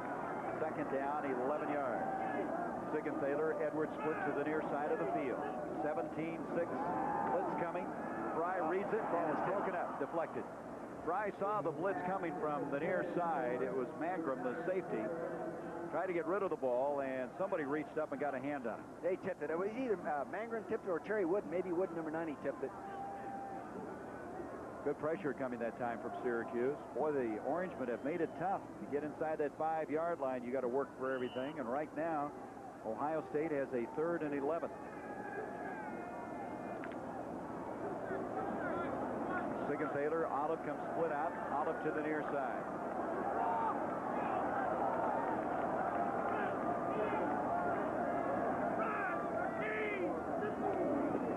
Fry giving to Snow. Snow is going to get back to about the line of scrimmage, maybe a yard, and there's some real hitting going on right now. David Holmes out of Burlington, New Jersey, who they think is their most underrated player, came over there and grounded him in a hurry.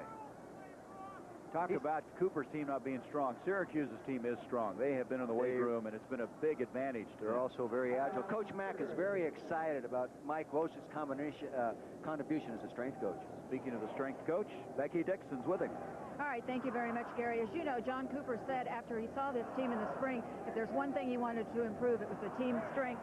So he hired Bert Hill, and Bert came here in June. Bert, specifically, what kind of program did you implement? I think the biggest difference is we've gotten back to free weights. They'd gotten to machines and gotten away from the free weights, and we've gone back to them, and I think it's going to make a difference for us. In 3 months, what have you been able to accomplish? We tested our players before and after, and we saw 10 to 15% improvement for everybody. Of course, the real test comes out here on the field. How do you think, strength-wise, they look in the trenches? Well, it looks pretty evenly matched. It's going to come down to the second half of field position and conditioning, and I think that'll determine the ballgame. All right, thank you very much, Bert. Gary? So Syracuse using a timeout. They have 2 remaining, and for the second time in the game, Jeff Bowman will come in and punt. Remember his first one? 53 yards. Let's see if he can continue that. Trying to replace Tom Tupa, who averaged 47 yards last year. Here's the kick, and he hit another beauty. And it's good. They're going to make him forget Tom Tupa, right?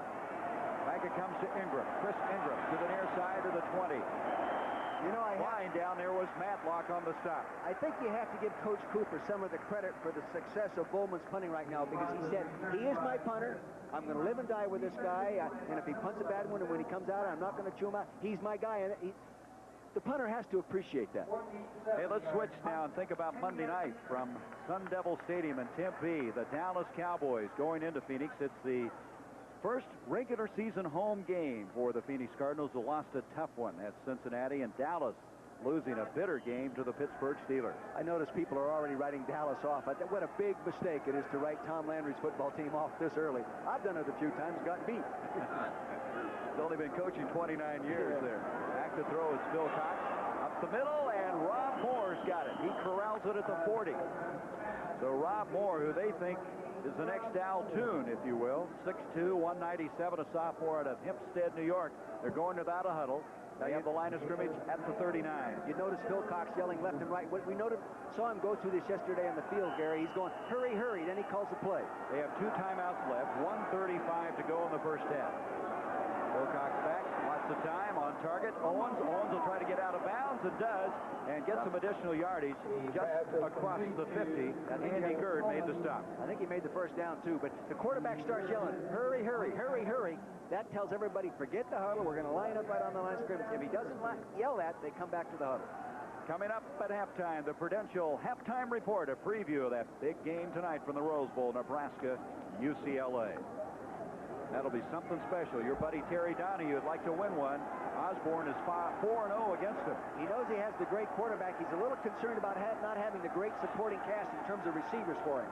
First down now for the Orangemen. 1:24 left in this first half. Owens crossing pattern, stays on his feet to the 40. He's to the 35. The 30, and he goes out of bounds to stop the clock as Zach Dumas rides him out at the 26. And that is a great athletic move that time by Michael Owens. Again, they're giving a little too much time. Of course, it's a prevent-defense situation. Everybody dropping off, not rushing too many people. Give him time. This kid's going to throw the ball well. See, look at the rush. Right now, you can see two men coming. There's three-man rush. Crossing pattern underneath the linebacker. There he goes. Good balance. You're not tackling a wide receiver. You're tackling a running back. You got to get the pads on it. Get him out of bounds. 24-yard pickup. 24-yard pickup just short of the 25. A minute 15 left in this first half. Wilcox, his team trailing 17-6. Back to throw. Pressure. And he's in trouble. Dropped back at the 35. Michael McCray was the first to get there, number 99. 99 is a linebacker, but when they go to the four-down lineman, they'll put him down as a linebacker. McCray and Showalter, so those people, that time, see, there's the pressure they have to get on that kind of guy. Well, that's the first time they've really had it, and now Syracuse will ask for another timeout. Here he is. Look at him trying to step up inside to the pocket. Hey, there's no pocket there. Says, Coach, you didn't tell me it was going to be this tough. Well, that really now takes them out of probably field goal range as well. Ball back to the 35. Stops the clock with 1:07, and Syracuse still has one timeout remaining. It's going to be 2nd and 19. We said earlier that Green is comfortable from about 47 yards. He kicked a 45-yarder earlier. First time that the mascot from Syracuse has been here since 1980. What was Coach McPherson saying the last time this game was played here? He was in Cleveland watching the game Saturday before a pro game on television. He was the coach for the Cleveland Browns, the Denver Broncos. I thought it was interesting when he said that, hey, Ohio Stadium, Columbus, Ohio, that's what college football is all about. Said they really have been the foundation or the tradition setter for college football all through the country. This is where it is. There's some ghosts that are running around this place. There's such great athletes and players through the year. What did he say? He said, I hope Woody Hayes is watching the game today because I've got a fullback he'd love. Did he say that to us? Yep, he sure did. Number 32 is the guy he was talking about. Here we go, 2nd and 19. 1:07 left in the first half. Dwayne Kennett, 43 in the ball game, goes in motion. Wilcox scrambling up, and he's going to be dropped. He'll lose a yard. The ball comes loose, but it's been blown dead. That is Mike Showalter, 98, with the ball, and Kachersky was also there on the play. That was just good pressure again. Kachersky is one of those guys who said, I'm going to make 10 tackles and 2 sacks today. Well, there was one of the plays he just made. He is a character. I met him in the locker room yesterday. Nobody else was around, sat in and visited with him, and he loves to play football. They think he's going to be outstanding. Wilcox back down on 3rd and 21, delivers it to Owens. Owens needs a block. He gets to the 26. And Brian Pinio, the sophomore out of Roswell, Georgia, who grew up initially in the Columbus area, over to make the stop. And now Syracuse will use their final timeout as they will come to a 4th down and still 11 yards to go. Boy, they are really spreading the defense around, aren't they? They're making them play sideline to sideline with this offense. Well, they're in their 2-minute offense, too, right now, Gary, so they're going to spread them out and do what they can. And actually, they were trying to get the ball out of bounds with that crossing pattern. Well, next Saturday here on ABC, we'll have a college football doubleheader. First, the Fighting Irish of Notre Dame take on Michigan State. They're going to be fighting mad after today. Will they be upset? Oh, and then the 9th-ranked Michigan Wolverines host the national champion Miami Hurricanes, who just reloaded. It all begins live at noon Eastern here next Saturday on ABC. Everybody picked Florida State number 1, and it kind of riled up those Miami Hurricanes. Right off the bat. Oof. Well, they're going to attempt the field goal now after that scrambling play. This will be a 43-yard attempt. Wilcox to hold. Green already 2 of 2 from 24, and earlier 45 yards. from the right hash mark. Wilcox to hold. Featheroff to snap the ball.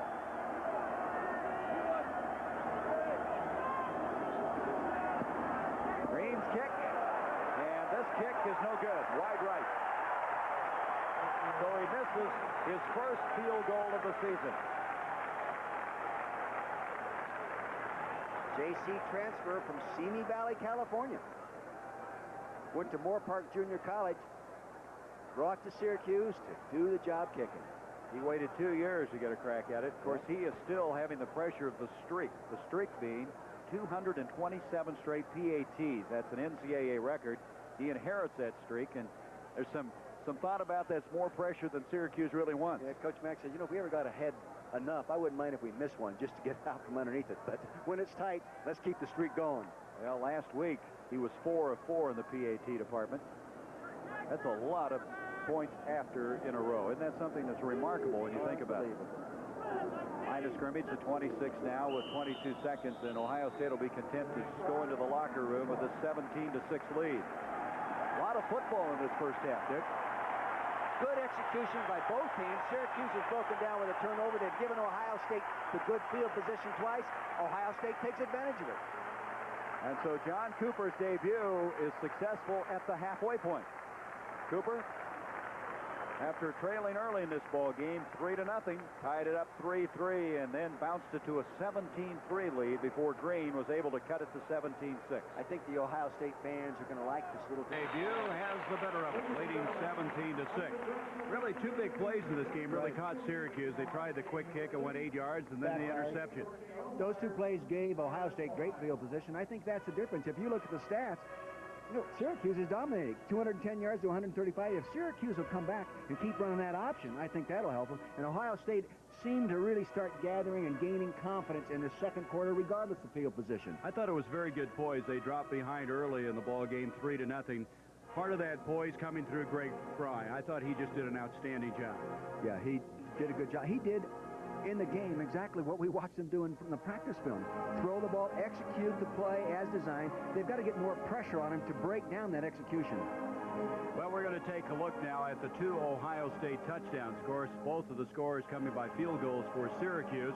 This ball game was 3-3 when Snow took it up the middle for 14 yards. You can see just an eye slant play off to the left. He gets a nice block up inside. He's just taking it. He runs north and south real well, getting upfield. Not a real big guy, but very quick. At the 9:08 mark, Ohio State led it 10-3, and that is the first touchdown scored in the John Cooper era. Then they come back, and what a play this was. Fry rolling out to hit Ellis. Again, see, the pressure was picked up from the outside by Zakharoff, number 51. It was the delay release pattern off the linebacker right there, and there's Ellis in for the touchdown. Tough on Freiberg, number 98. That made it 17-3. Then Green cut it 17-6 with a 45-yard field goal. What Syracuse need to do to get back in this game in the second half? Gary, as I was just saying earlier, I'd come run that option. It hasn't been stopped yet. Either quarterback keep or pitch. It's been a successful play. Stop one time, run it till they stop it, and keep the passing game. The only bad pass Phil Costa's thrown is the one he overthrew. Interception. I thought one of the big plays in the first half was that 3rd down and inches when they came out and threw the ball. That is the new John Cooper way of playing football. Plus, he also had it down if he didn't make it. Let's go down now to Becky Dixon live with Coach Cooper. Coach, you said coming into this game that you really didn't know what to expect. What has the first half told you? Well, we played pretty well the first half, Betty. I hope we can keep it up. Our kickers just kicked the ball extremely well, and offensively, we hadn't turned the ball over, and we don't have any penalties, I don't think, so far, so I can't be too unhappy. You came in here with a young and inexperienced quarterback in Greg Fry. You have to be pleased with his performance. I think he's played pretty well the first half. He's done a good job settling the offense down, and we've had good field position on the 2 touchdowns, but Greg and the offensive football team so far has done a good job. Any changes, adjustments coming in for the second half? No, we just, I think, to be honest with you, I think we're in a little better condition than they are. At least we think we are.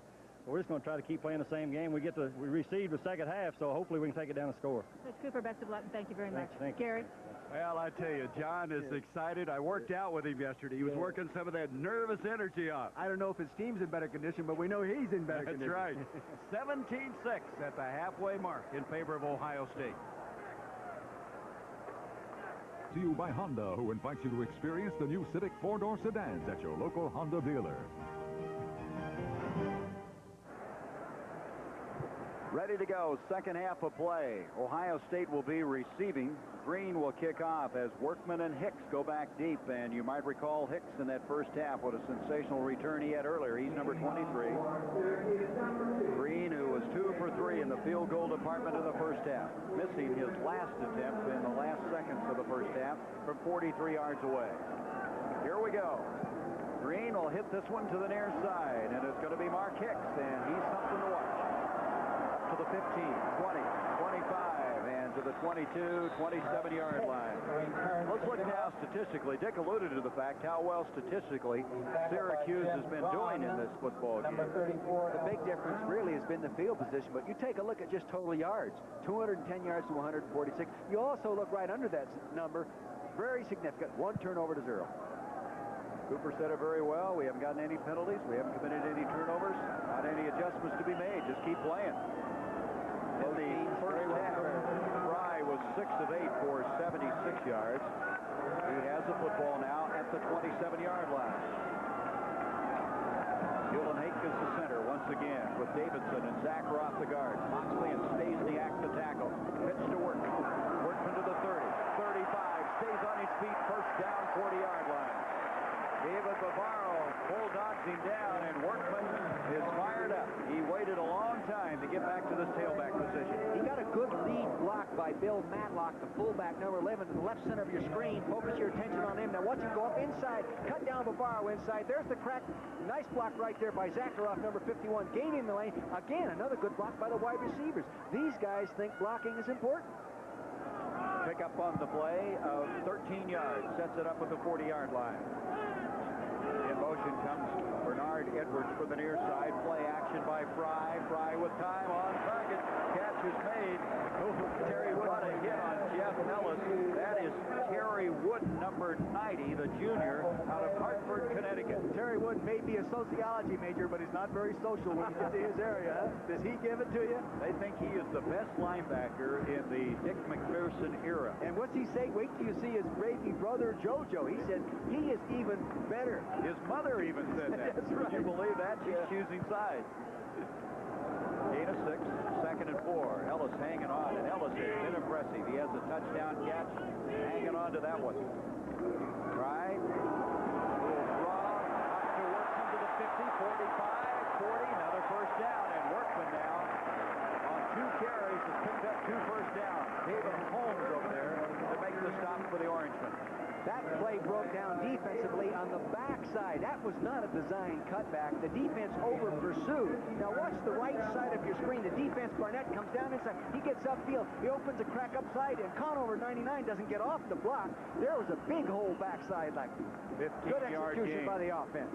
15-yard gain for Workman, 5'11", 195. As we said, his sophomore year, he gained 1,000 yards. Went to the wide receiver spot, and he's home. Sigathaler split out. Mishandled snap from center. It looks like Fry got on it.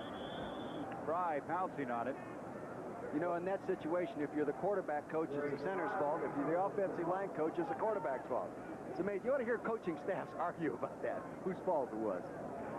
Well, whoever's fault it was, they didn't gain anything on the play. It'll be 2nd down, virtually 10 yards to go. That's one of the few miscues in the first game for John Cooper. It says a lot about their preparation for this game. They'll be extremely well prepared at any time they play. John Cooper has always been known for having a well-prepared football team. 2nd down, 10 for the Scarlet and Gray. Fry setting up to throw. Ellis, he's got it. 25.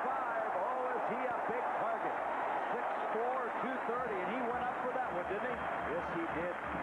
Looks like he may have hurt his hand. Well, the thing is, there was pressure coming from the backside. As you take a look at this, now watch from the right side of your screen. See the action coming? A nice block, but there's still pressure coming on there. He gets it there, man-to-man coverage because of the blitz. Well executed. Jeff Ellis makes the play.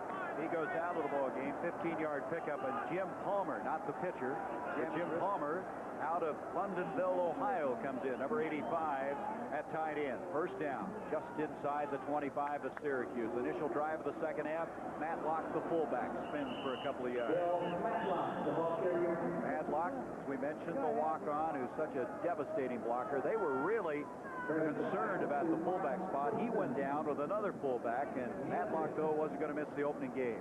He's a dedicated Ohio State Buckeye. He's wanted to come to Ohio State since he was 4 years old. No one gave him a scholarship in terms of the Big Ten. Other smaller schools recruited. He says, I'm going to OSU. He walks on. Here he is, a starting fullback. Got to get down 8. When you get him to number 11, you know they didn't expect you to play very much at fullback, right? That's right. 2nd and 8 for Fry. There's a little draw handoff to Snow, who's in the game now. And now Conover will come up with a tackle. Let's go to Becky Dixon. She has the guy who would like to be in this football game today.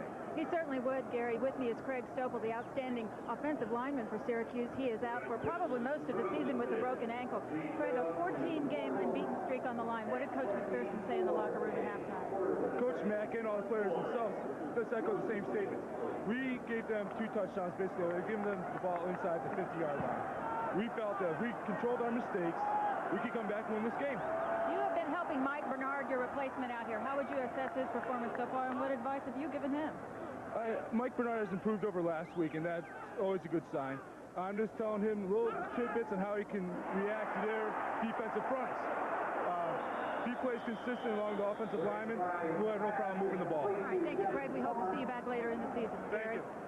So Stopel not in there, and right now his teammates struggling a little bit. Jim Palmer, the guy who replaced Ellis, coming up with that, and the catch is made, moves it to the 16, and it's going to be 4th down. And Pat O'Mara will come in and attempt the field goal. 4th down, just too much to try to go for it. 4th down, still almost 2 yards left to go. You know, I was surprised the fans didn't know where to get on him and say, hey, let's go for it. We're running a wide open offense, aren't we? Some kind of sense of reason has to come in here. This is going to be a 33-yard attempt. Scott Powell to hold the ball. The kick's up very high, and the kick is on the way, and it's good. It's a good kick. Even O'Mara's pumped up. So Pat O'Mara has 3 more points to the Buckeyes' advantage. They lead it 20-6, 10-18 to go in the 3rd. Everybody knows the Honda Civic has always been a practical car, but would you know one if you saw one? That was then. Great man in the history of coaching, Woody Hayes, the late Woody Hayes, has Woody Hayes Drive right outside this magnificent structure known as Ohio Stadium. And here is the man who is trying to fill the shoes of that legend, following the heels of Woody Hayes along with Earl Bruce. They've only had 2 other coaches since 1951 when Woody took over, and John Cooper has acknowledged that what a great man Woody Hayes is and handled that pressure, I think, extremely well. He has, and you know what a nice thing he said to me yesterday, you know, he says, the coaches here in the past have done a good job. For them to average 9 wins with the talent I found here on campus, they did a heck of a job. I'm talking about Earl Bruce. Well, Earl had the best record in the Big Ten. Yeah. Those years. But he's still glad to be here. He said, I'll take the 24-hour pressure a day. He loves it. Romaro ready now after kicking the 33-yard field goal to make it 20-6 in favor of OSU. Coming up is Owens. Owens at the 20, 25.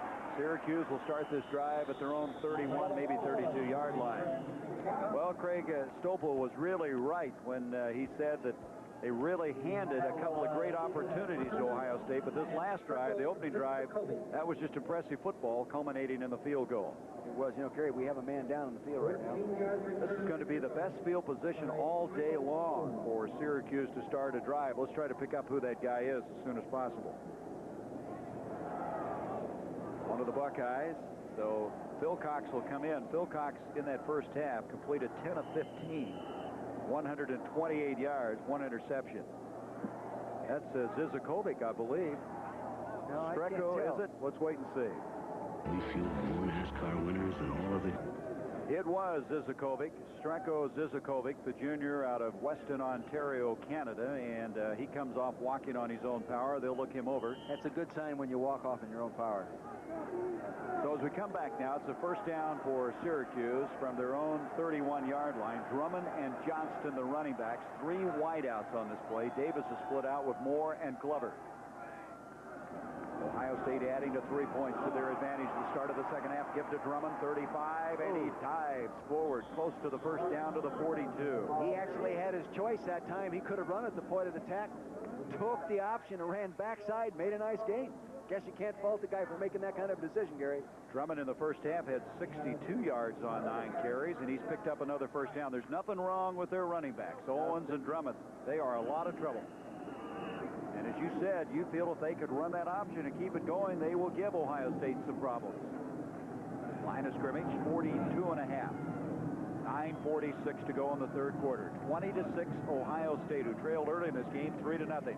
Give to Johnston, the fullback. He bulls across the 45 to the 47-yard line. John Sullivan made the stop. Johnston was the valedictorian of his high school class. He's got a look in his eyes like he really enjoys life. He does. You know, you sit and talk with him, he can hardly help from grinning, you know, and you look at him, a good-looking guy. You know, he's an honor student. He was valedictorian, as you said. He's got his grade up to about grade point average about 3.0 right now. He's been having a little too much fun, Coach McPherson said. He was rated the best fullback by the Sporting News at the start of the year, the best in the country. 2nd and 6 now. Phil Cox, play action, rolling near side, pulls up, throws wide open Davis, and he dropped it. Oh, that kills you, doesn't it? Yes, you're allowed one once in a while. Boy, that one killed you, Patty. So Davis, who is playing with a fractured index finger, and not trying to make any excuses for it, but he should have had it. From the right side of the screen, Gary. He's out there, and now he gets too much time. No pressure in his face. He can turn back and throw across the formation. Here it is. Look at. See, he tucked the ball into his body. He's turning his helmet to look at where he's going to run before he just concentrating and getting that thing tucked away. The coaches say he has enormous talent. They're just waiting for him to arrive. He's had some good moments, but that's not one of them. He put the shot put 55 foot 8 inches in high school. That's a long put, isn't it? 3rd down 6 now for Syracuse. Bill Cox straight back. Over the middle, broken up, intercepted, picked off. It was intended for Johnston, the fullback, and McCray's got it instead. Michael McCray back there taking a deflection, the 2nd interception by Ohio State.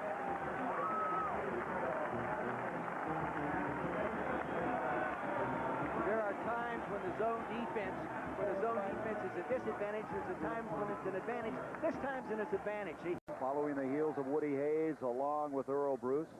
They've only had 2 other coaches since 1951 when Woody took over, and John Cooper has acknowledged that what a great man Woody Hayes is and handled that pressure, I think, extremely well. He has, and you know what a nice thing he said to me yesterday, you know, he says, the coaches here in the past have done a good job. For them to average 9 wins with the talent I found here on campus, they did a heck of a job. I'm talking about Earl Bruce.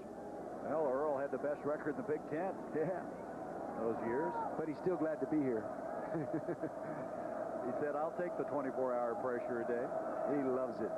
Lamar ready now after kicking the 33-yard field goal to make it 20-6 in favor of OSU. Coming up is Owens. Owens at the 20, 25. Syracuse will start this drive at their own 31, maybe 32-yard line.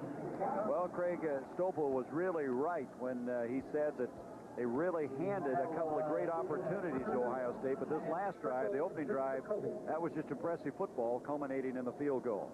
It was. You know, Gary, we have a man down in the field right now. This guys, so Phil Cox will come in. Phil Cox in that first half completed 10 of 15, 128 yards, 1 interception. That's Zizakovic, I believe. No, Strecco, is it? Let's wait and see. We field 1 NASCAR winners and all of the... It was Zizakovic, Strecco Zizakovic, the junior out of Weston, Ontario, Canada, and he comes off walking on his own power. They'll look him over. That's a good sign when you walk off in your own power. So as we come back now, it's a 1st down for Syracuse from their own 31-yard line. Drummond and Johnston, the running backs, 3 wideouts on this play. Davis is split out with Moore and Glover. Ohio State adding to 3 points to their advantage at the start of the second half. Give to Drummond, 35, and he dives forward close to the 1st down to the 42. He actually had his choice that time. He could have run at the point of the tackle, took the option, and ran backside, made a nice game. Guess you can't fault the guy for making that kind of decision, Gary. Drummond in the first half had 62 yards on 9 carries, and he's picked up another 1st down. There's nothing wrong with their running backs. Owens and Drummond, they are a lot of trouble. And as you said, you feel if they could run that option and keep it going, they will give Ohio State some problems. Line of scrimmage, 42.5. 9:46 to go in the third quarter. 20-6 Ohio State, who trailed early in this game, 3-0. Give to Johnston, the fullback. He pulls across the 45 to the 47-yard line. John Sullivan made the stop. Johnston was the valedictorian of his high school class. he's got a look in his eyes like he really enjoys life. He does. You know, you sit and talk with him, he can hardly help from grinning, you know, and you look at him, a good-looking guy. You know, he's an honor student. He was valedictorian, as you said. He's got his grade up to about grade point average about 3.0 right now. He's been having a little too much fun, Coach McPherson said. He was rated the best fullback by the Sporting News at the start of the year, the best in the country. 2nd and 6 now. Phil Cox, play action, rolling near side, pulls up, throws wide open Davis, and he dropped it. Oh, that kills you, doesn't it? Yes, you're allowed one once in a while. Boy, that one kills you, Patty. So Davis, who is playing with a fractured index finger, and not trying to make any excuses for it, but he should have had it. From the right side of the screen, Gary. He's out there, and now he gets too much time. No pressure in his face. He can turn back and throw across the formation. Here it is. Look at. See, he tucked the ball into his body. He's turning his helmet to look at where he's going to run before he's just concentrating and getting that thing tucked away. The coaches say he has enormous talent. They're just waiting for him to arrive. He's had some good moments, but that's not one of them. He put the shot put 55 foot 8 inches in high school. That's a long put, isn't it? 3rd down, 6 now for Syracuse. Bill Cox straight back. Over the middle, broken up, intercepted, picked off. It was intended for Johnston, the fullback, and McCrae's got it instead. Michael McCrae, with his linebacker drop, getting back there, taking a deflection, the 2nd interception by Ohio State.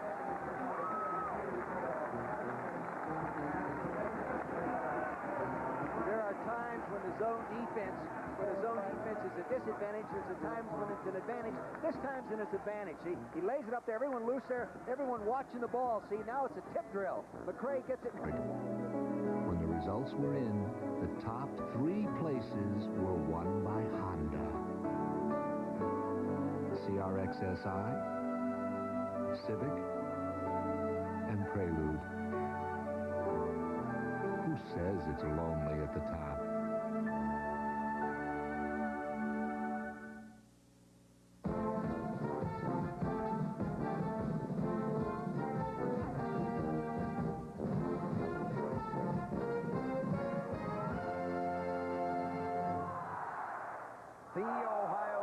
Columbus, Ohio. Just a splendid day to start this 1988 season on ABC, and for the Ohio State Buckeyes. This guy, Dick McPherson, not enjoying it all that much. His team suffering their 2nd interception. Setting up the ball at the midfield stripe. And Fry, who is 9 of 11, 103 yards, starts this series. It was at halftime 17-6. The Buckeyes have added 3 in the 2nd half. A give to Matlock, the fullback, and he picks up 5 to the 45-yard line. Hicks is in the ball game right now. Mark Hicks, who's been returning kickoffs, but now playing that wide receiver spot. You got to be aware of him at every opportunity. He's had a little hamstring problem. Look at that smile. Bill, that's the way he runs, with his eyes closed all the time. I got about that, the way he's ricocheting off people going up through there. Whatever he's doing it well. He's doing it right. Yeah. Olive and Hicks split out. It's Hicks to the top, to the near side, Olive. High formation backs of Snow and Matlock behind Fry. Fry giving straight ahead to the fullback, and he just drags people with him for the 1st down inside the 40-yard line. David Bavaro got him. That's just good determination by the guy who we've been talking so much about, number 11, Bill Matlock. I think young people like him are inspirations to high school kids that are watching the game today. Here he is, a walk-on, and just performing like a highly recruited player. He's carried the ball 9 times now for 44 yards. 1st down at the Syracuse 39. Now Bernard Edwards is in the ball game. He and Hicks split out. 7:50 left in this 3rd quarter. Right, a Matlock again. Nothing fancy right now. Maybe 2-3 yards on the play. There'll be a couple of yards. Let's see, it'll make it 2nd down and 7 yards to go. Dan Busey making the stop on that play. Busey is from Mentor, Ohio. He was really thrilled to be able to come back into Ohio Stadium. He was the Ohio pole vault champion his senior year. 14 feet 9 inches. Can you believe that? There was a day when 15. I can remember when the day the 15-footer was really something. Remember that? Pole vault. They'd have to get a bigger pole. He's coming on a 2.5-year rehab program. 2nd down, almost 8 yards to go. Both receivers split now to the top of the field.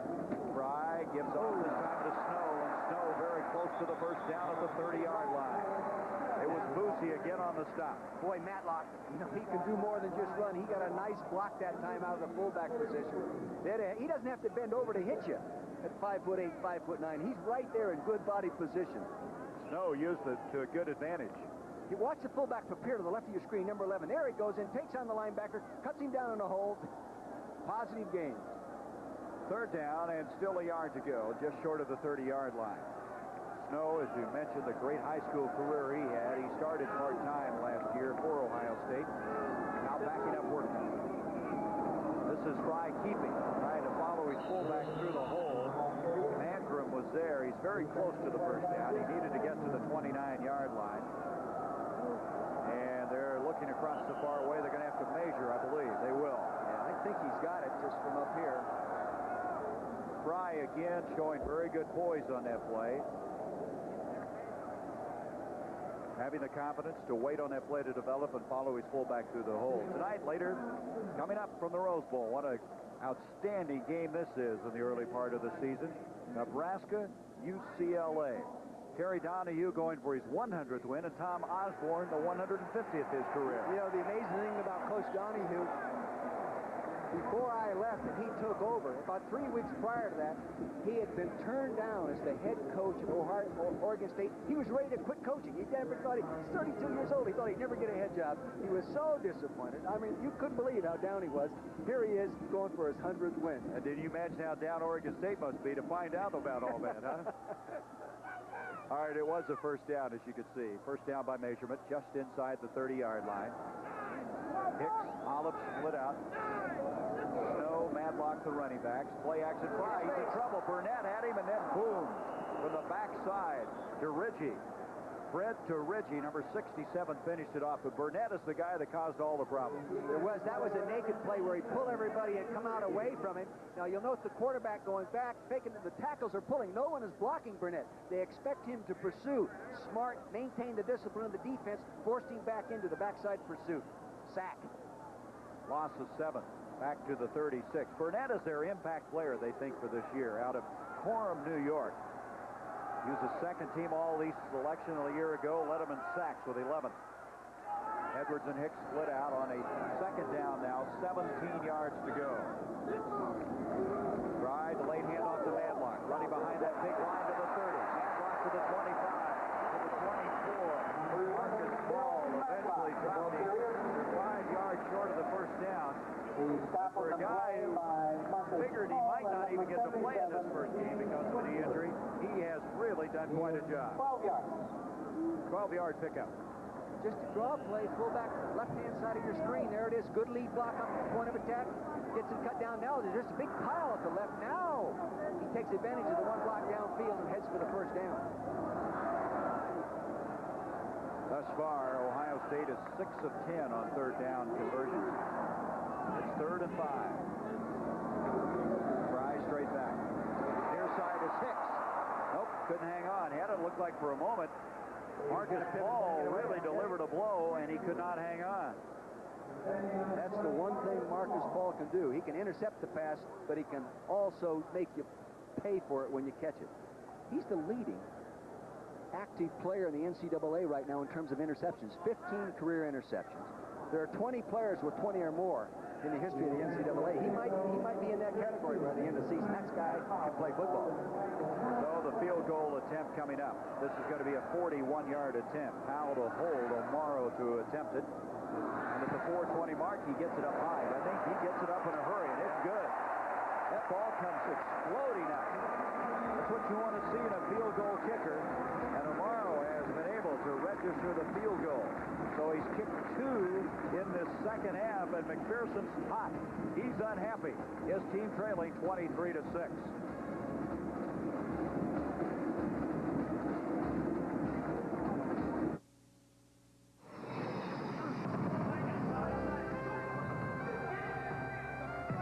This year, 24 men and women are going to Seoul, Korea. Going for the gold.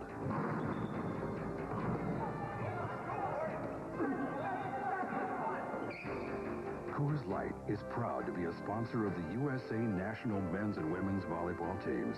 Proud to be sending our best. We're not a company, but no company has more pride in what they do, or more pride in how well they do it. We offer you a meaningful and fulfilling future, one that goes far beyond the ordinary, one that brings with it the respect and admiration of Americans everywhere. We're not a company, we're your country. We're the Air Force, the Marines, the Army, the Navy. We're the Armed Forces. It's a great place to start. Tonight, two of the nation's top teams meet when the Nebraska Cornhuskers tackle Troy Aikman and the UCLA Bruins as ABC's college football continues tonight.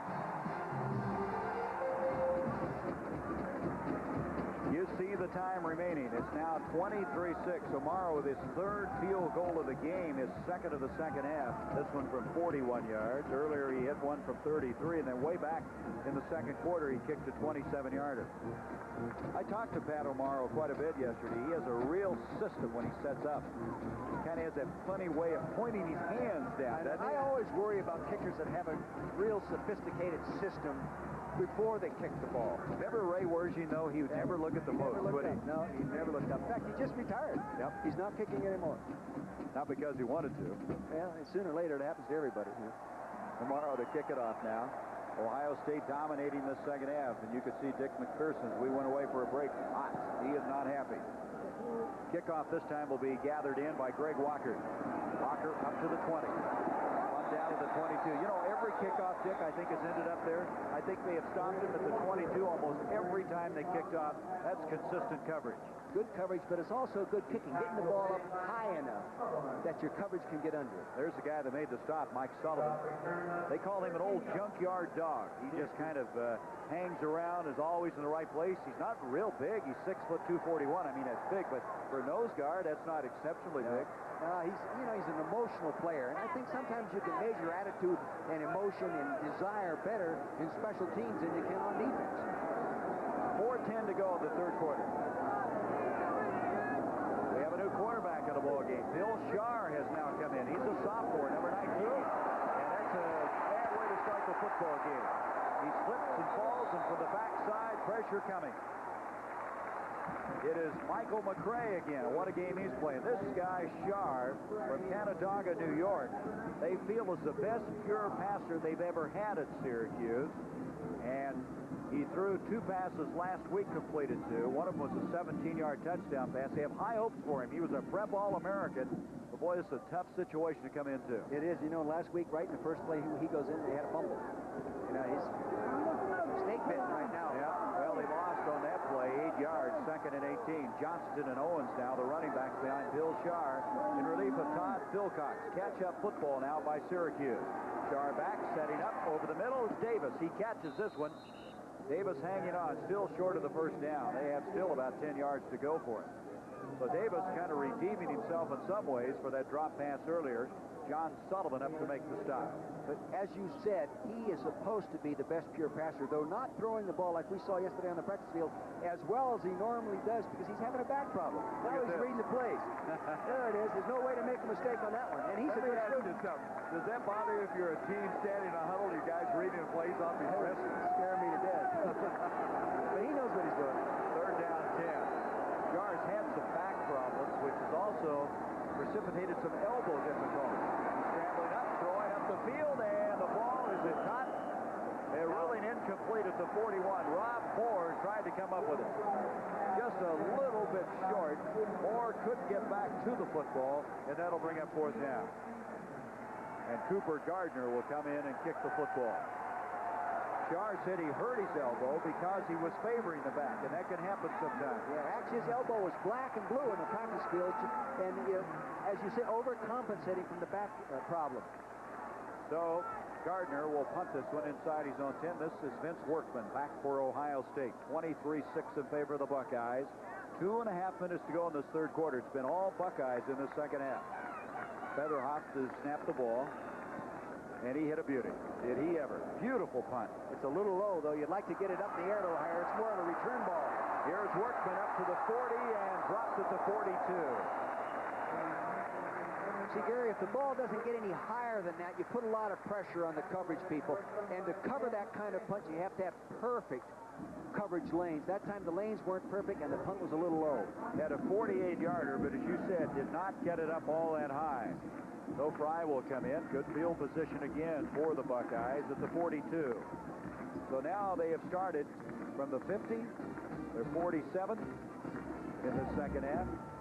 One turnover setting up one of those touchdowns. They have had good field position all game long. The worst field position they've had is their own 20-yard line. Back to throw Fry. And picked off, and that would have turned things around. Freiberg had one. Boy, would that change things. It would have. Sigenthaler, the intended receiver, and Keith Freiberg, who was sensational last week against Temple. He was on the ECAC honor roll for his play. Up stance, offense. Hey, they're going to throw the football. Now he throws the ball off to the left side of your screen. There goes Freiberg. Now you can see why here he is a senior as a linebacker, and I don't believe he has an interception to his career. Maybe he just doesn't have the paws, right? Well, from Staten Island, New York. Third year as a starter. They think he's a complete linebacker. Had a great spring. Probably as good a spring as he's had, but he'd sure like to have that one back. Second down, 10. Fry a throw again. Far side. It's complete. Bernard Edwards. And Edwards across the 50 to the 49. A couple of yards short of the first down. Busey and Chris Ingram over to make the stop. Edwards is 6'5", and Bernard Edwards is kind of an interesting story, Dick. He's wearing a couple of sweatbands, black sweatbands. One of them's the black one. The black one, he lost a very close friend in an auto accident last week in Florida. And you'll notice the black armband on his left arm. And he asked us to just mention that and make the audience know and the friends back in Florida that he's really very sorry. An automobile accident happening to a young friend of his driving to the Orange Bowl to see the Florida State-Miami game. Anyway, third down, a yard to go. Fry in trouble, and he is dropped for a loss, and that is James Wentworth, a freshman redshirt. Haven't seen a lot of him, but number 77 was there. The thing was that the coverage took away the pattern. He wanted to throw left, the coverage rolled up into him, couldn't throw it, he turned to the right, and by the time he tried to relocate another receiver, here comes Wentworth getting his first sack of the year. Well, that's the best defensive effort now, the second half by Syracuse. It shows you they're not giving up, and that's why I think Coach Mack over on the other side was getting after him. Coach McPherson was really letting him know, hey, let's get after him. Jeff Bowman punts this one away. Ingram will take it at the 22. Boy, they've deployed well defensively. They're going to get it. No place to go. You talk about having position on that.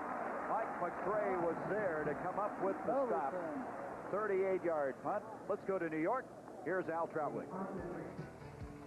Back and forth they go in Palo Alto. First, USC charging back to take the lead on a 9-yard touchdown run by Aaron Emanuel, his second touchdown of the game. It was 17-13 USC. But moments after that, Stanford came back as Brian Johnson fires his second touchdown pass to Henry Green, 19 yards. And it's 20-13, Stanford in front with 27 seconds to go in the third. Gary? All right, Al, thank you. After the punt, Syracuse has it at the 20. Boy, Stanford's playing tough, aren't they? Here's the option by Sharp. He pitches it back to Drummond. Drummond to the 25. Again, running the option to the short side of the field, picking up about 5 yards on the play. Drummond made his own tackle that time by making the wrong decision. He went outside the man standing on the sideline. And he had plenty of room to break it up. Just a bad decision that time. But there was room inside. There are moments when Syracuse looks like they're going to make the big play. Remember the one? Davis drops the right. They've had a couple of fine runs, but haven't been able to finish it off. Right now, they have a second down, 5 yards from the 25-yard line. Glover and Moore split out. High formation backfield behind Bill Sharr, who's replaced Philcox. Todd Philcox at the quarterback spot. Rolling out. Sharr throws. Johnson can't hang on. He ran into McCray, and McCray's been all over the place. He has been one guy who has been outstanding. It's been number 99. Ohio State flops all their defensive personnel according to field. You know, the hash mark situation as they are in college. And it would be tough for a quarterback to try to work away from somebody. But I'll tell you, I can't find out where they all are. I tell you, if you could find out where McCray is, you'd try to go the other way, wouldn't you? I know it. Bridget Frimmel now is coming to the ball game, a true freshman. And also Vincent Clark comes in as a nickelback. On a 3rd and 5. Glover split out. Dwayne Kennan now has come in. He's split out. Also, Rob Moore. Guard like to keep this one going. Setting up at the 15. Going up up the field. Kinnon can't make the catch. Thrown to the outside. He couldn't get back to it. Dwight Smith defending on the play, and it's 4th down. You know, Gary, I wouldn't be surprised to see Ohio State go to the Buddy Ryan 46 defense as a change-up once in a while, because young Rob Ryan, Buddy Ryan's son, is a graduate assistant here working with the linebackers. I wouldn't be surprised at all. Well, how about on the other side? Joel Collier, the Denver Broncos defensive coordinator, is a graduate assistant for Syracuse. No wonder these teams play good defense, getting all that extra help. They're good bloodlines, huh? Yeah, you bet. 4th down now. Gardner to punt. Workman is back. Low again. This didn't get all of it, but he's going to get a nice roll. Very nice roll. Inside the 25. Bounces inside the 15. And that's going to come away, and the box scores a long kick. That was a dandy. A lousy punt, but a great, you know, it's like when you get up there with a pitching wedge, right? You miss it, roll it up there, and it drops in the hole. 64-yarder. Wasn't pretty, but it was effective, and that's one of the few things Dick McPherson has had going for him in the second half of play. This is the poorest field position Ohio State has had in this football game. I wouldn't be surprised to see Norm Gerber, the defensive coordinator for Syracuse now, come after him a little bit down here and try to create the negative play. Keep them down here. So they've got him where they want him. If they keep him there, then they get the ball back at about the 50, playing on a shorter field. 19 seconds left in the 3rd quarter. Syracuse has had such bad field position. This is the first time they've gotten Ohio State backed up at all. Here comes Snow, and Snow may have gotten back to the line of scrimmage, and that's all. Busey was over there and tripped him up. And so we're going to come to the end of this 3rd quarter as Ohio State adding 6 points to their cause here in this 3rd quarter on 2 Pat O'Maro field goals. 23-6 after 3 quarters. ABC's college football will return after this commercial and a word from our local station.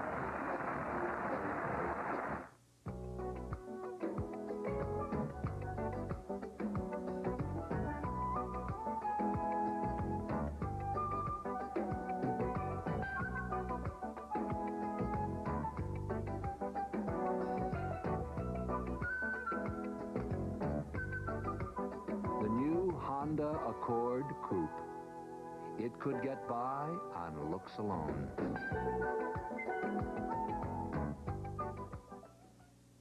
Alex will now do his famous dog impersonation. Ready, Alex? Rin Tin Tin. Right.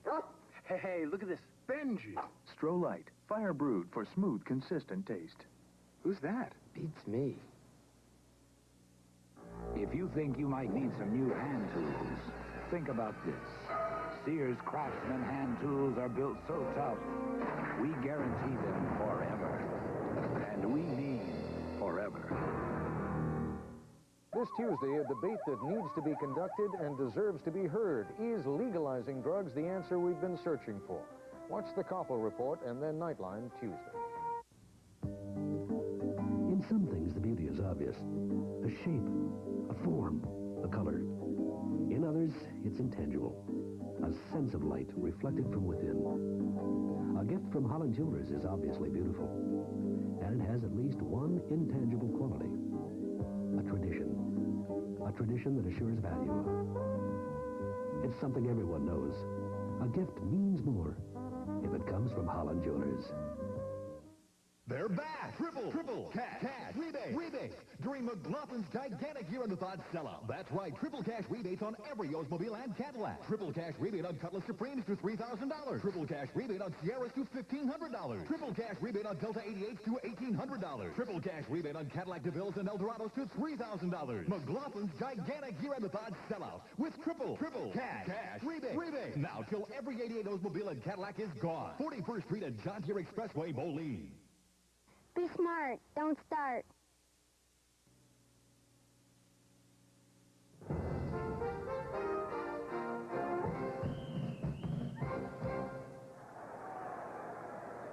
John Cooper, 15 minutes away from his first victory at Ohio State. 23-6 his advantage, adding 6 points via the field goal in that 3rd quarter as we began the 4th. 2nd down, 11 for the Buckeyes from their own 11. Matlock and Workman, the running backs. Behind, Greg Fry. Fry wants to throw. It's Ellis again, and Ellis having a banner day. Catches that ball at the 20, an 8-yard pickup. tackles for the Orangemen. Made the stop. When you get up to Ellis, I'm not sure you want to tackle him. He is a load, isn't he, when he gets the ball? Well, this action freezes both of these linebackers. They step up acknowledging run, then they sprint out of there as quick as they can. Now they sprint out of there. Now the tight end's coming across underneath. There he is, wide open. There it is. Now he's almost not going to have the ball in possession before he goes out of bounds. Again, his daddy, Jimmy Ellis, the former heavyweight champion of the world. Pretty good athletes in that family. They give it 3rd and 2 now from the 20-yard line. Fry back to throw from the 10.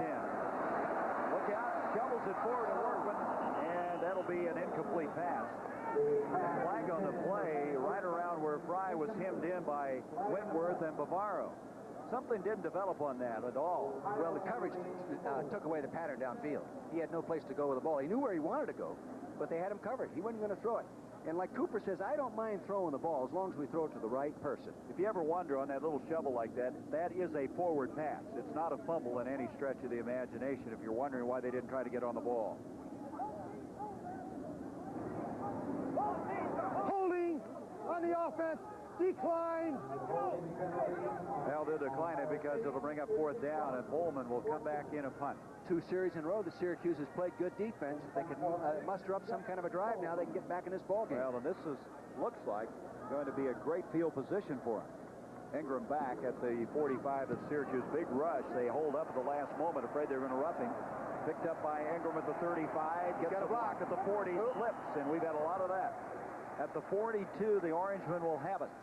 23-6, Syracuse trailing. 14:37 to go in this game. We help protect your plans and dreams. Our agents are the key. Together we make America work. We're USF&G. From the mountains edge to the ocean's edge, we insure you every day. We protect what America's made of. We cover the USA. When you ride the red line, you need new world-class Haviland Superior Grade, the performance-proven motor oil that keeps your engine cleaner and delivers superior heat stress protection. New Haviland Superior Grade, cool under fire. This man once had a heart attack. Since then, his doctor prescribed exercise, the right foods, and Bayer aspirin. Studies show aspirin can help prevent a second heart attack. Ask your doctor. I love you, Dad. Bayer, the wonder drug that works wonders. At Syracuse University's Institute for Sensory Research, a leading center in the study of vision, hearing, and touch, an innovative eye chart is revolutionizing the detection of eye disease. The Pelley-Robson chart utilizes variations in contrast sensitivity to diagnose vision problems before they can progress. Soon to find international use, the new chart is only one result of the world-class research being done at Syracuse. Syracuse University. We have the future in mind. We have a quick check on baseball's American League East. Behind a Roger Clemens one-hitter, Boston shuts out Cleveland. Meanwhile, the Yankees score 7 straight runs to beat Detroit. The Tigers have lost 16 of 19. And so in the American League East, Boston leads Detroit by 3.5. The Yankees one behind them. Gary? Well, Al, those Red Sox starting to get a little breathing room right now, that 3.5-game lead. Did I notice you getting a little excited about that? Yeah, I'm going to be doing the American League Championship Series. Looks like Oakland with their magic number 11 at the start of the day, waiting on somebody to capture that American League East. 42-yard line, and back in the ball game is Phil Cox at quarterback. He gives off to Owens. Owens trying to get to the outside, got it at the 50, and does a very good job of advancing the ball to the 47 of Ohio State. Dwight Smith eventually over there to make the stop. So Phil Cox comes back in. Bill Shard couldn't get him going on 2 different series. So the veteran, who's in graduate school, will come back in and run this team at quarterback. He's working on his MBA. That shows you what the little fella Owens adds to the offense in terms of nothing at the point of attack, looks backside, nothing. He has enough quickness to get all the way around the outside and head upfield for the positive gain. Well, McPherson said he can give us a big play at any time, and I can see why he said that. First down 10 now at the 47 of Ohio State. McKinnon comes in motion, back to throw, Phil Cox. Over the middle, broken up. He was headed for Moore, and Benio was there. Rob Moore was wide open. open, and Benio reached in and prevented what would have been a long gain. That would have been the second interception. Benio was right where he had to be in the discipline. The defense, 91 right hand corner of your screen. Brian dropping out of there. No pressure on the quarterback. He throws the ball right where he wants to throw it. Benio moves, watching the quarterback's eyes, moves back in and almost has. Now look at his hand. See, his left hand is all taped up. He has a bad finger. See it right there? He's saying, oh, if I didn't have this thing on my hand, I'd be a hero right now. My girlfriend would like me tonight. Everything would be super. Second down, 10 now. Line of scrimmage, 47 Ohio State. 14:21 left to go.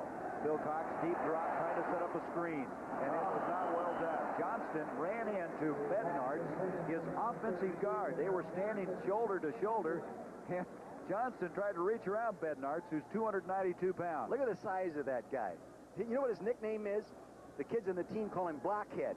Just because he's got such a large head and great big shoulders, he walks around, he looks like this is a big block.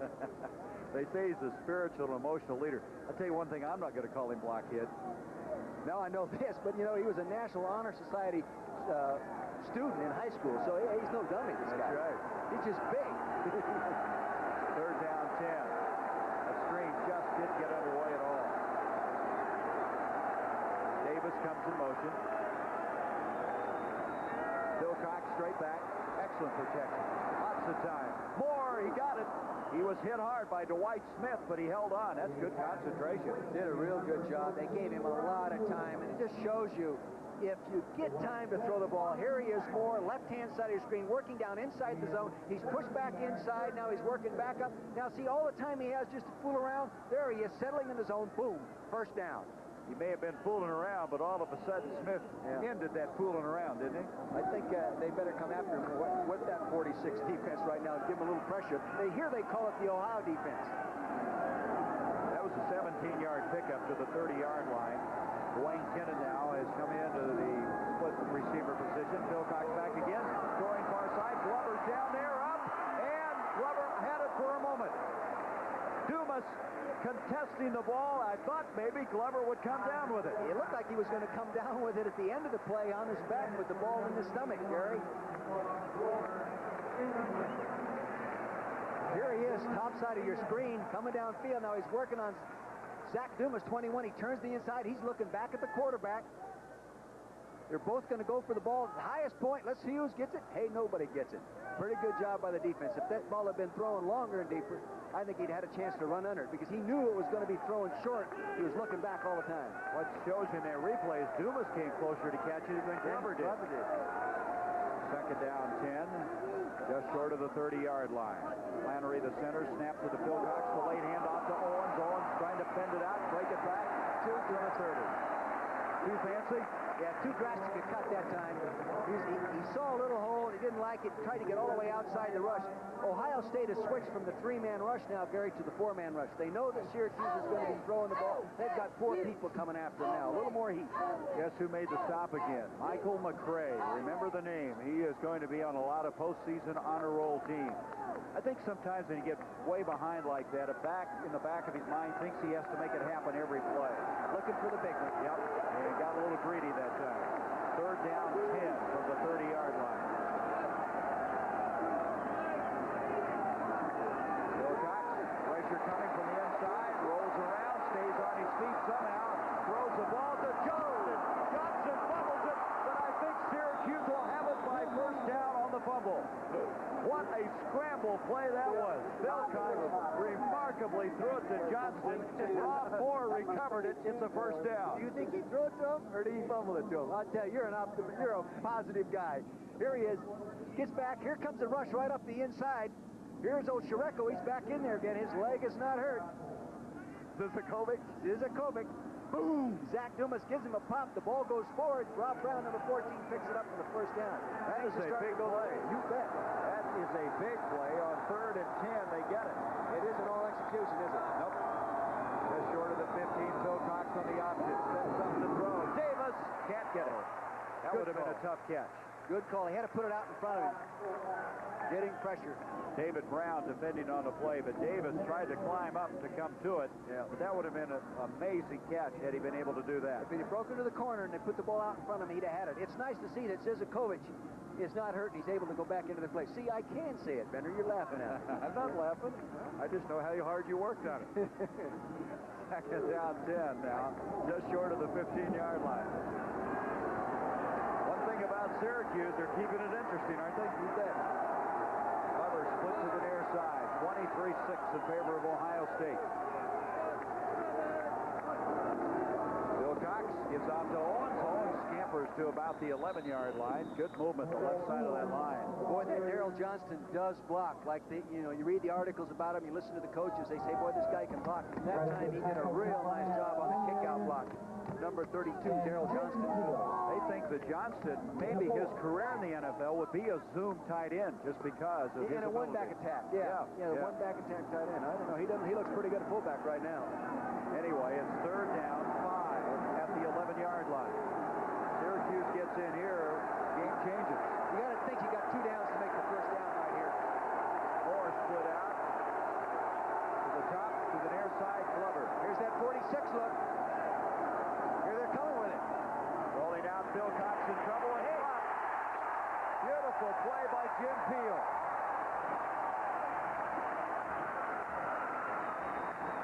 Well, the 46, the Oklahoma, whatever you call it, it definitely worked for Ohio State. Here you go. You can see that they've covered the inside of the defense. 3 people covering the down lineman inside. Walk the backers in. Tough to pick them up now. They're going to have too many people up the center.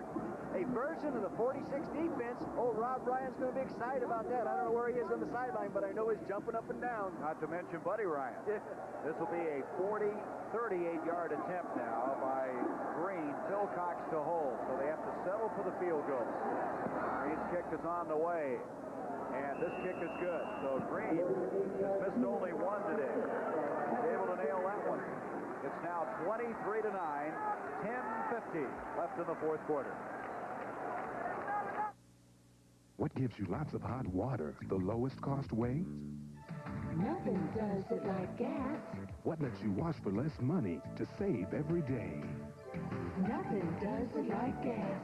What heats water so efficiently it's half the cost of electricity? Nothing does it, no, nothing does it like gas. And if you're beyond gas service, use propane. For hot water, for cooking, home heating, or drying. Choose gas, America's best energy value. Over the years, many cars have rolled across the drawing board of cartoonist Carl Urbano. Still, Mr. Urbano's favorite car is a Honda. He and his family own 10 Hondas in all. So you might say, Honda has helped draw the family together. It's a dynamite doubleheader. First, Notre Dame tackles Michigan State. Then the Miami Hurricanes roar into Michigan.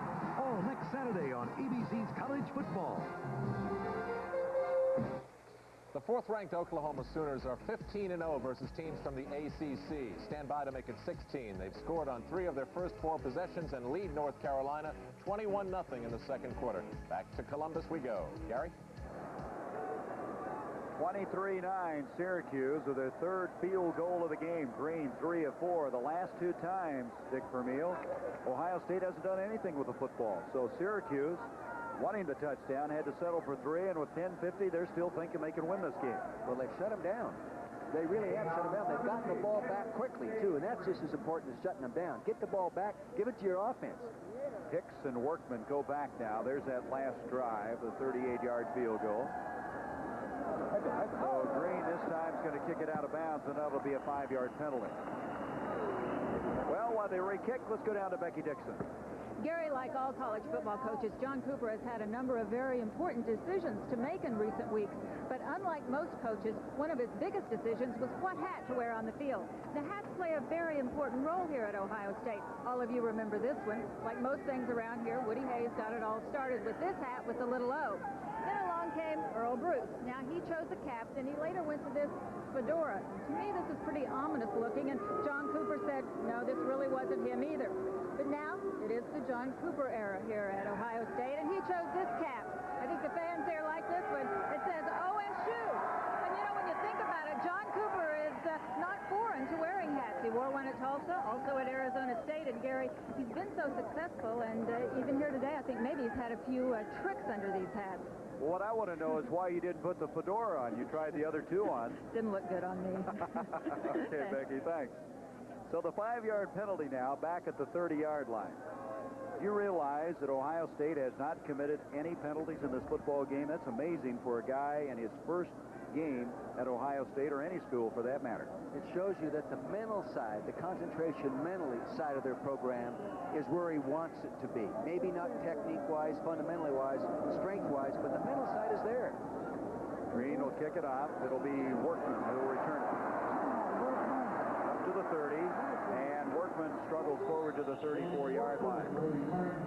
Well, Monday night, the Valley of the Sun. Phoenix is going to be very excited as they have their first regular season home game, playing host to the Dallas Cowboys. Two very bitter rivals going against each other.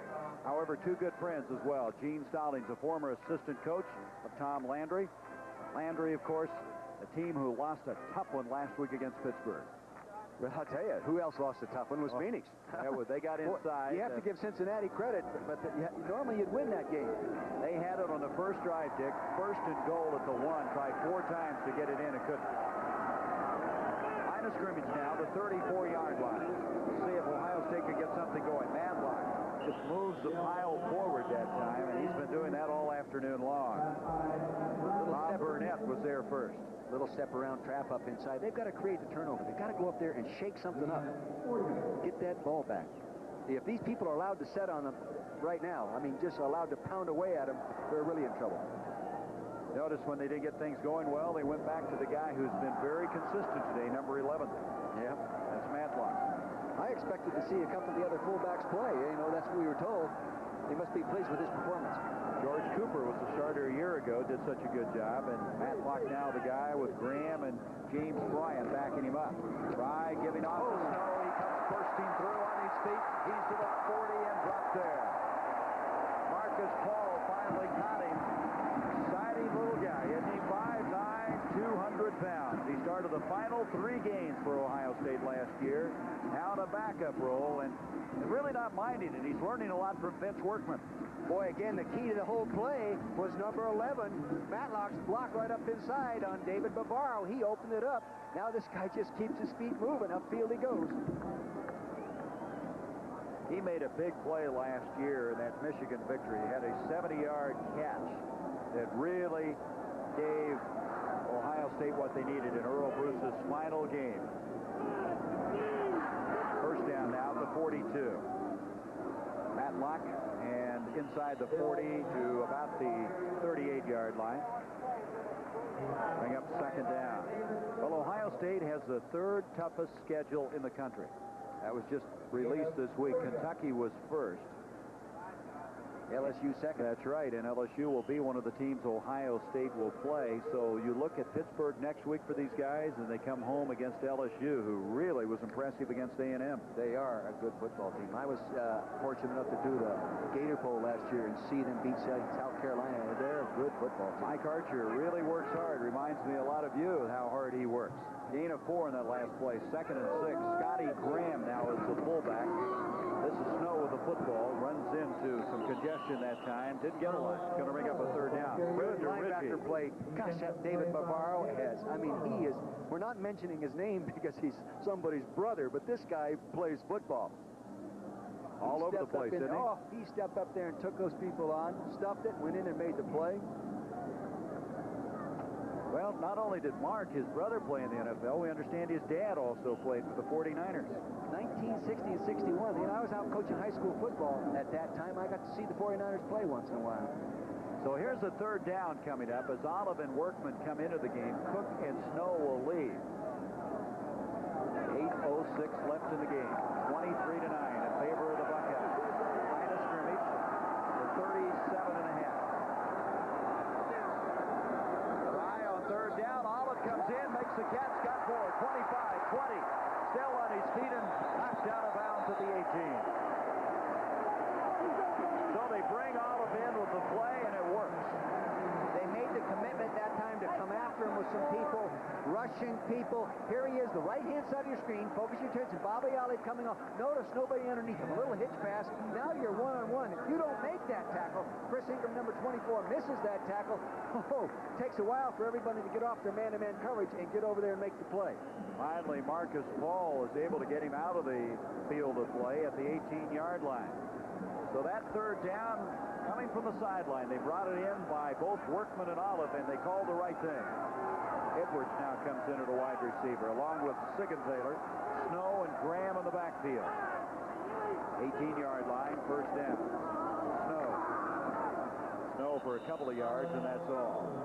Mangrum and Bavaro again on the stop for Syracuse. Syracuse has a week off before they play Virginia Tech.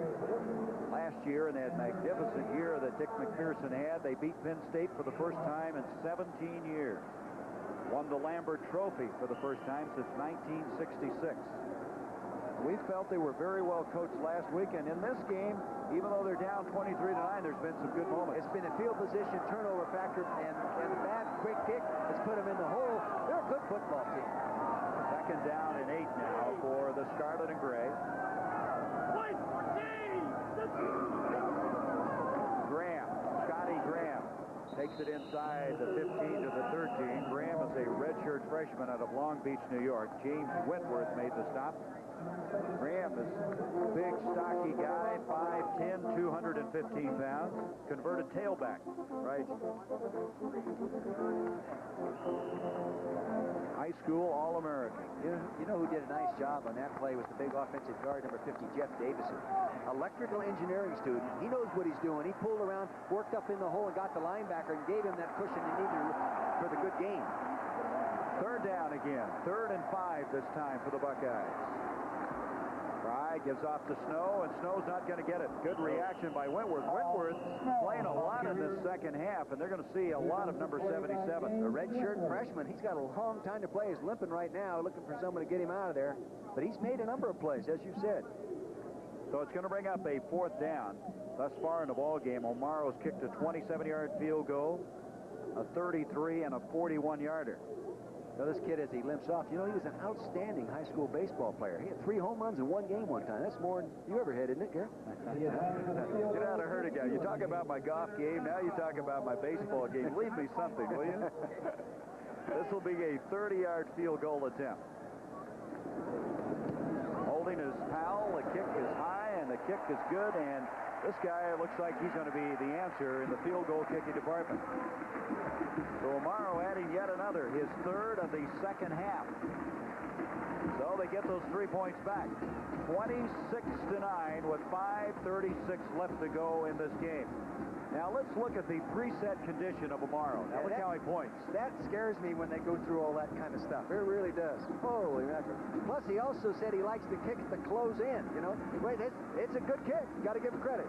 You don't like those kickers? You don't talk to them. Oh, I just don't like all those extra techniques. Okay. We'll be back. Alex will now do his famous dog impersonation. Ready, Alex? Rin Tin Tin. Right. Hey, look at this. Benji. Strolite, fire brewed for smooth, consistent taste. Who's that? Beats me. For every man who wears Brute deodorant, there's a woman who'll always be glad that he did. Because a man who wears Brute deodorant is nice to be close to. Brute, it smells like a man. Great. Excuse me, Mr. Palmer, about this Arnie's Caddy giveaway? Pennzoil's giving away 50 new 89 Cadillac sedan DeVilles. I just mail in entry forms from Quality Pennzoil? Wow. 50? Arnie's Caddy giveaway. Enter today. On their vacation, they had everything planned. Everything except this. So don't carry cash. Carry American Express traveler's checks. Don't leave home without them. You're so good at this. What's the new girl like? Use your imagination. Date rape Thursday. Well, we've had a lot of field goals today. We've had a lot of football, and it's 26-9 in favor of Ohio State. Buckeyes will be kicking off tomorrow to tee it up at the 35. As going back deep now will be Greg Walker. He'll be joined by Michael Owen. The sun now has settled behind the stands in the west. Field completely covered now in shadow. It's just been a gorgeous day for football, and I think John Cooper will remember this debut. Oh, gosh. What'd you do in your first game at UCLA? Tied Tennessee 17-17 in Tennessee. That's a tough place to win, isn't it? Yes, it is. This will be Walker. He'll bring it up to the 20, 25, 30, and there is a flag. He got clipped. So at the 30, if it stays there, that's where Syracuse will set it up. Tom Quinn is, you probably noticed, wearing the white hat. It's a change they have made this year. There's the clip. They made the change. They put the hat on those, but you know they still put their names on the back of those jerseys. They want to be able to get through that airport. Well, in the NFL, they put their numbers on it. Yeah. Sometimes I thought it was their IQ. Yeah. We have clipping on the return by the receiving team. Half the distance to the goal line. You better not take a job in the NFL now after that comment. We're going to pick it up now on our replay. Coming from the right-hand corner of your screen, 89, see, climbing right up the back. Cannot help but call that one. We saw that from right up here. Terry Doherty was the guy that was killed. He's a backup tight end. From the 13-yard line, McPherson, that's a grimace, not a smile. Back to throw now. Wilcox. And he threw that one well. Fine catch is made by Davis. 8-yard pickup on the play. Remind everybody, near the conclusion of this college football broadcast, we'll be participating in an 18-year tradition, selecting a Chevrolet Most Valuable Player of the Game from each of the teams, and Chevrolet will donate a $1,000 scholarship in each player's name to each school to further assist qualified students in the pursuit of excellence in all chosen fields. Back to throw again, Bill Cox, and wide open. Catch by Glover, still on his feet. Glover all the way out to the 49-yard line. And just very quickly now, Syracuse is on the move. They're in the hurry offense where they're lining up right now. 4:55. They have all three of their timeouts remaining. They have to move the chains. You know, Todd Philcox, high school coach, has been waiting 4 years to watch his kid play in his 5th year. Jim Maselli at Norwalk High School in Connecticut. I bet he's excited and happy for the young man. Uh-oh. Now we have a penalty, an eligible man downfield. I did not see the flag. Neither did I. So that'll bring it back. Boy, that hurt because they picked up a big chunk of real estate that time, all the way out to the 49-yard line. Coach McPherson said this Philcox kid can play. He says he can play, but I had a quarterback in McPherson. If he was at Oklahoma, he could run the wishbone. If he was at BYU, he could throw the pure pro drop back game. I had to go with him. He was too good. Not been a happy day for this guy, McPherson. 8 years a head coach, 3rd coach in the history of Syracuse to win 40 games. He won last week, giving him 42 in his career. As we said, they came in here with the longest unbeaten streak in the country at 14.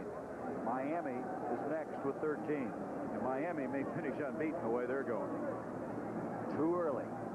Too early. Next week, they got to play Michigan. Game you'll see here on ABC. Boy, they look good, though, didn't they? Oh. Okay, the penalty now. Brings up 2nd down. Wilcox back in trouble. Throw for a loss back at the 10.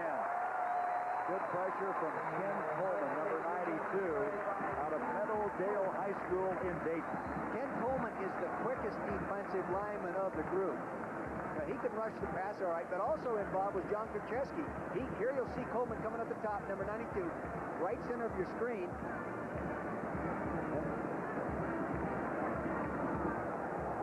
Well, I didn't see, but you did anyway. No, I looked over here at one of these 3 monitors sitting here to my right. All right, Coach. You see a lot out there. Wilcox throws to Johnston. Just keep seeing it, will you? Yeah. He makes the catch at the 15-yard line, and Johnston hangs on. But still going to bring up 4th down. They have another penalty flag, however, back inside the 5-yard line.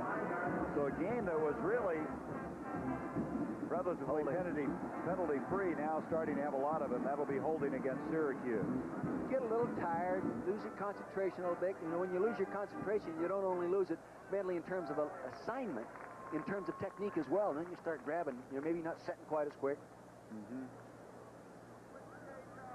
Andy Gerd, having the option explained to him. This reminder now, later today from the Rose Bowl. Look forward to watching that one. UCLA and Nebraska, 8 o'clock Eastern.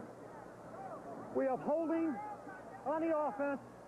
It's declined. Fourth down.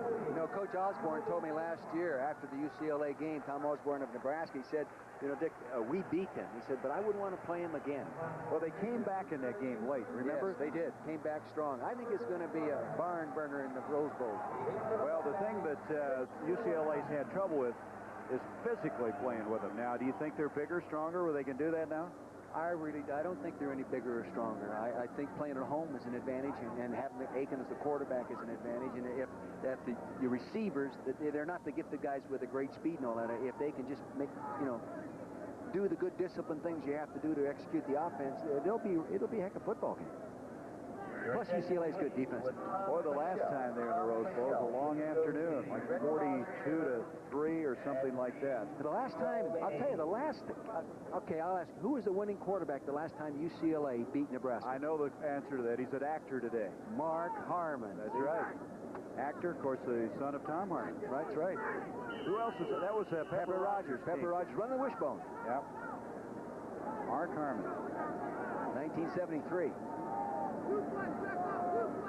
He didn't continue his playing career, but he's certainly done well, right? Making a little more money in it. Here's the punt now by Gardner. Workman racing over there, lets it hit, and going to get a Syracuse bounce. Never let the ball roll like that. Go take that thing and get going. Well, it goes out of bounds at the 27. 3:37 to go. 26-9, Ohio State.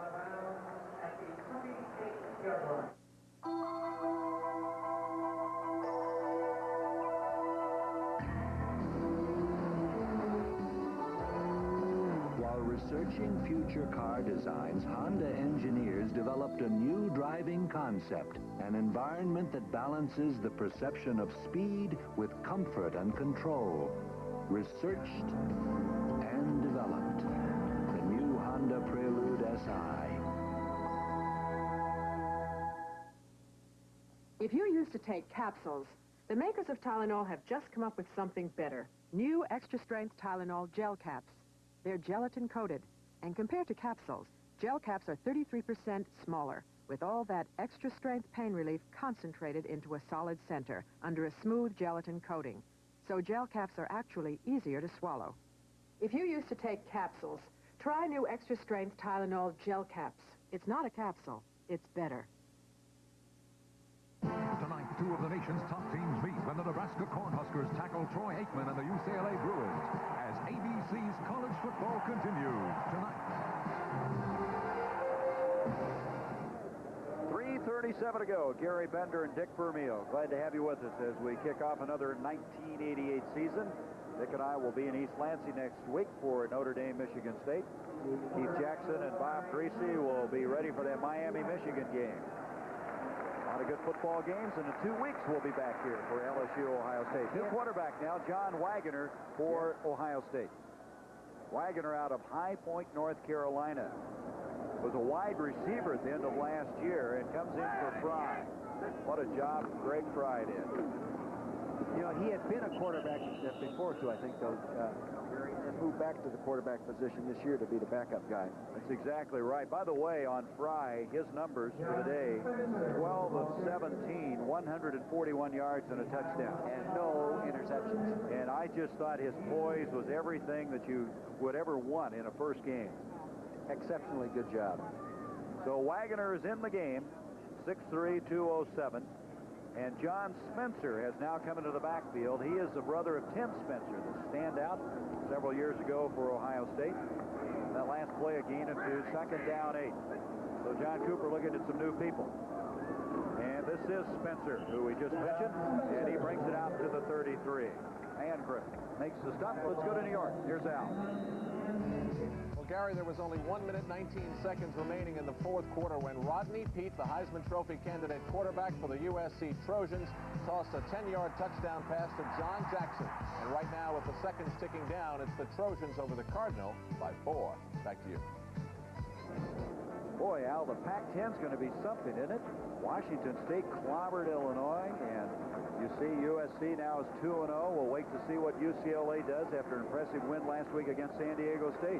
You know, I had the opportunity to coach in that game, the USC-Stanford series, 4 times as an assistant coach. And there were a couple times we had them beat, and I can remember one time a fumbled snap on a field goal attempt that Steve Soggy picks it up and throws some kind of a scramble pass out and beats us on it. That's a heck of a series over the years. Isn't it amazing how you remember all those things? I tell you, just when we were talking about that, that started coming back on mine. Guy shaking up is Terry Wooden, but he'll go off. Boy, he's played well. Played very well. Well, it's a good football team. What we have now, the line of scrimmage, the 33-yard line, with 2:46 left in the game. Brian LeBaron comes in. You know, the Pac-10, what's so interesting about it is you look at Fry, and I think Fry is going to get my vote as the MVP. I'll wait on you. I'm not putting any pressure. You've got it. You know, you've got it. You've got it. What I start to say is you look at the Pac-10, Dick Tomey's team winning at Oregon State. Arizona's going to be very tough. Don't know what Arizona State will do. Larry Marmee replacing John Cooper at Arizona State. Washington thinks they're going to be a lot better, and you know all about UCLA and USC, and Stanford gave the Trojans a battle. And Oregon was winning when we saw the score flashbacks here. A lot of people think they're the sleeper, really, in the Pac-10. Rich Brooks does such a good job at Oregon. Does a very fine job. From the 33 now on a 3rd down and 5. This is James Bryant, the third fullback to be used, and he advances to the 40. That's the first down. Marcus Ball made the stop. Well, coming into this series, Ohio State led it 2-1. Their first meeting was way back in 1911. Their last meeting in 1980. They've all been played here in Columbus. They will play in Syracuse, however, in 1992. It's fun to play in that Carrier Dome. I took a pro football team in there and played a preseason game one day. I remember it because we won. Probably that's why I liked it. But it was a fun place to play. At the 40 now, Ohio State with 2:20 and the clock ticking away. And John Cooper's debut is going to be a successful one. Mark Hicks and Bernard Edwards split out. Wagner giving straight ahead, and James Bryant, a junior out of Harrisonburg, Pennsylvania, made the stop. We talked about Harrisburg, I'm sorry. Started to talk a while ago about how tough the schedule is for Ohio State. Look at this. At Pitt, Mike Gottfried's team. LSU, Mike Archer will come in here. John Makovic now at Illinois. They got to go at Indiana, at Minnesota, at Michigan State, and at Iowa. Tough. Tough. It is tough. They do get Michigan here. But Ohio State never goes anywhere where they have to go in afraid that they don't have enough personnel to play with. And that's the great thing about this kind of coaching job. Second down 2. Wagner giving off to Spencer, and Spencer has the first down. Spencer advancing to the 47-yard line. Dan Boosie made the stop. You know, the Big Ten's hard to figure out. We got Michigan State losing to Rutgers and Hawaii beating Iowa. Hey, when you're not mentally ready to play or you overlook anybody, regardless of what league you're in, you're going to get beat. Would you like to be in East Lansing on the practice field all week this week? George Perlis. Perlis? You know how intense he is and tough. You know, the coach at Rutgers, Dick Anderson, used to be such a fine assistant for Joe Paterno. Oh, he's a fine coach, too. He used to come to our training camp from time to time and spend some time, and we always enjoyed having him there. 47-yard line, Bryant again, and he got a yard, and that's about all. That's, again, Bavaro and Barron over there on the stop. James Bryant, like you said, was Harrisburg, Pennsylvania. I drive through that area once in a while on my way up to my hunting cabin up in Central State, and he went to Bishop McDivitt High School, played for Jim Rimple there. You going to take me hunting one of these days with him? Sure, you're the guy that has all the good hunting. Well, I like to hunt. I'm not as good as you are, though.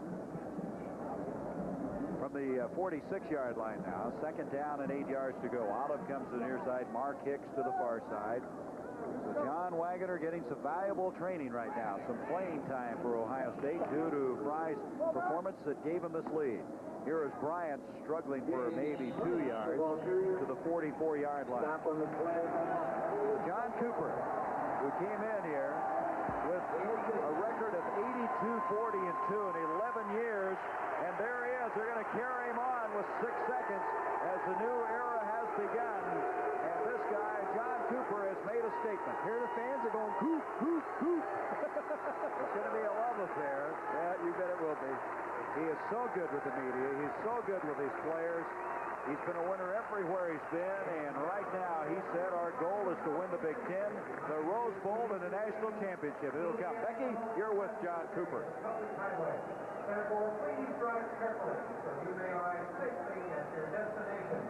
We hope you've enjoyed. John, I know you've been dreaming about this debut for months. I doubt if you've dreamed it any better than this. No, it was a great ball game. I'm just so proud of this football team and our fans and everybody connected with our program. Just a great victory for us. I may say we beat a great football team. Syracuse is an excellent football team. We talked to Greg Fry after the first half. 12 of 17, 141 yards.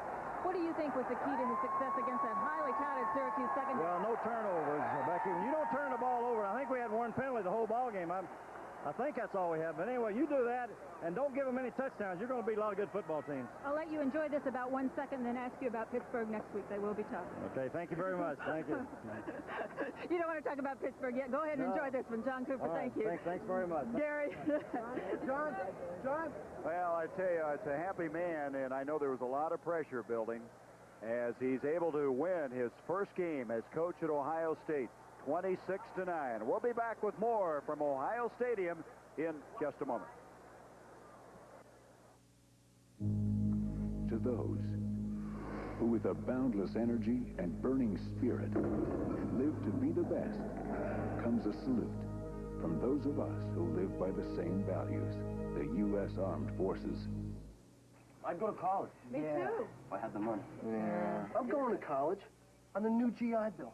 You serve full-time in the armed forces or part-time in the reserves, and you earn a lot of money for tuition. The U.S. Armed Forces. It's a great place to start.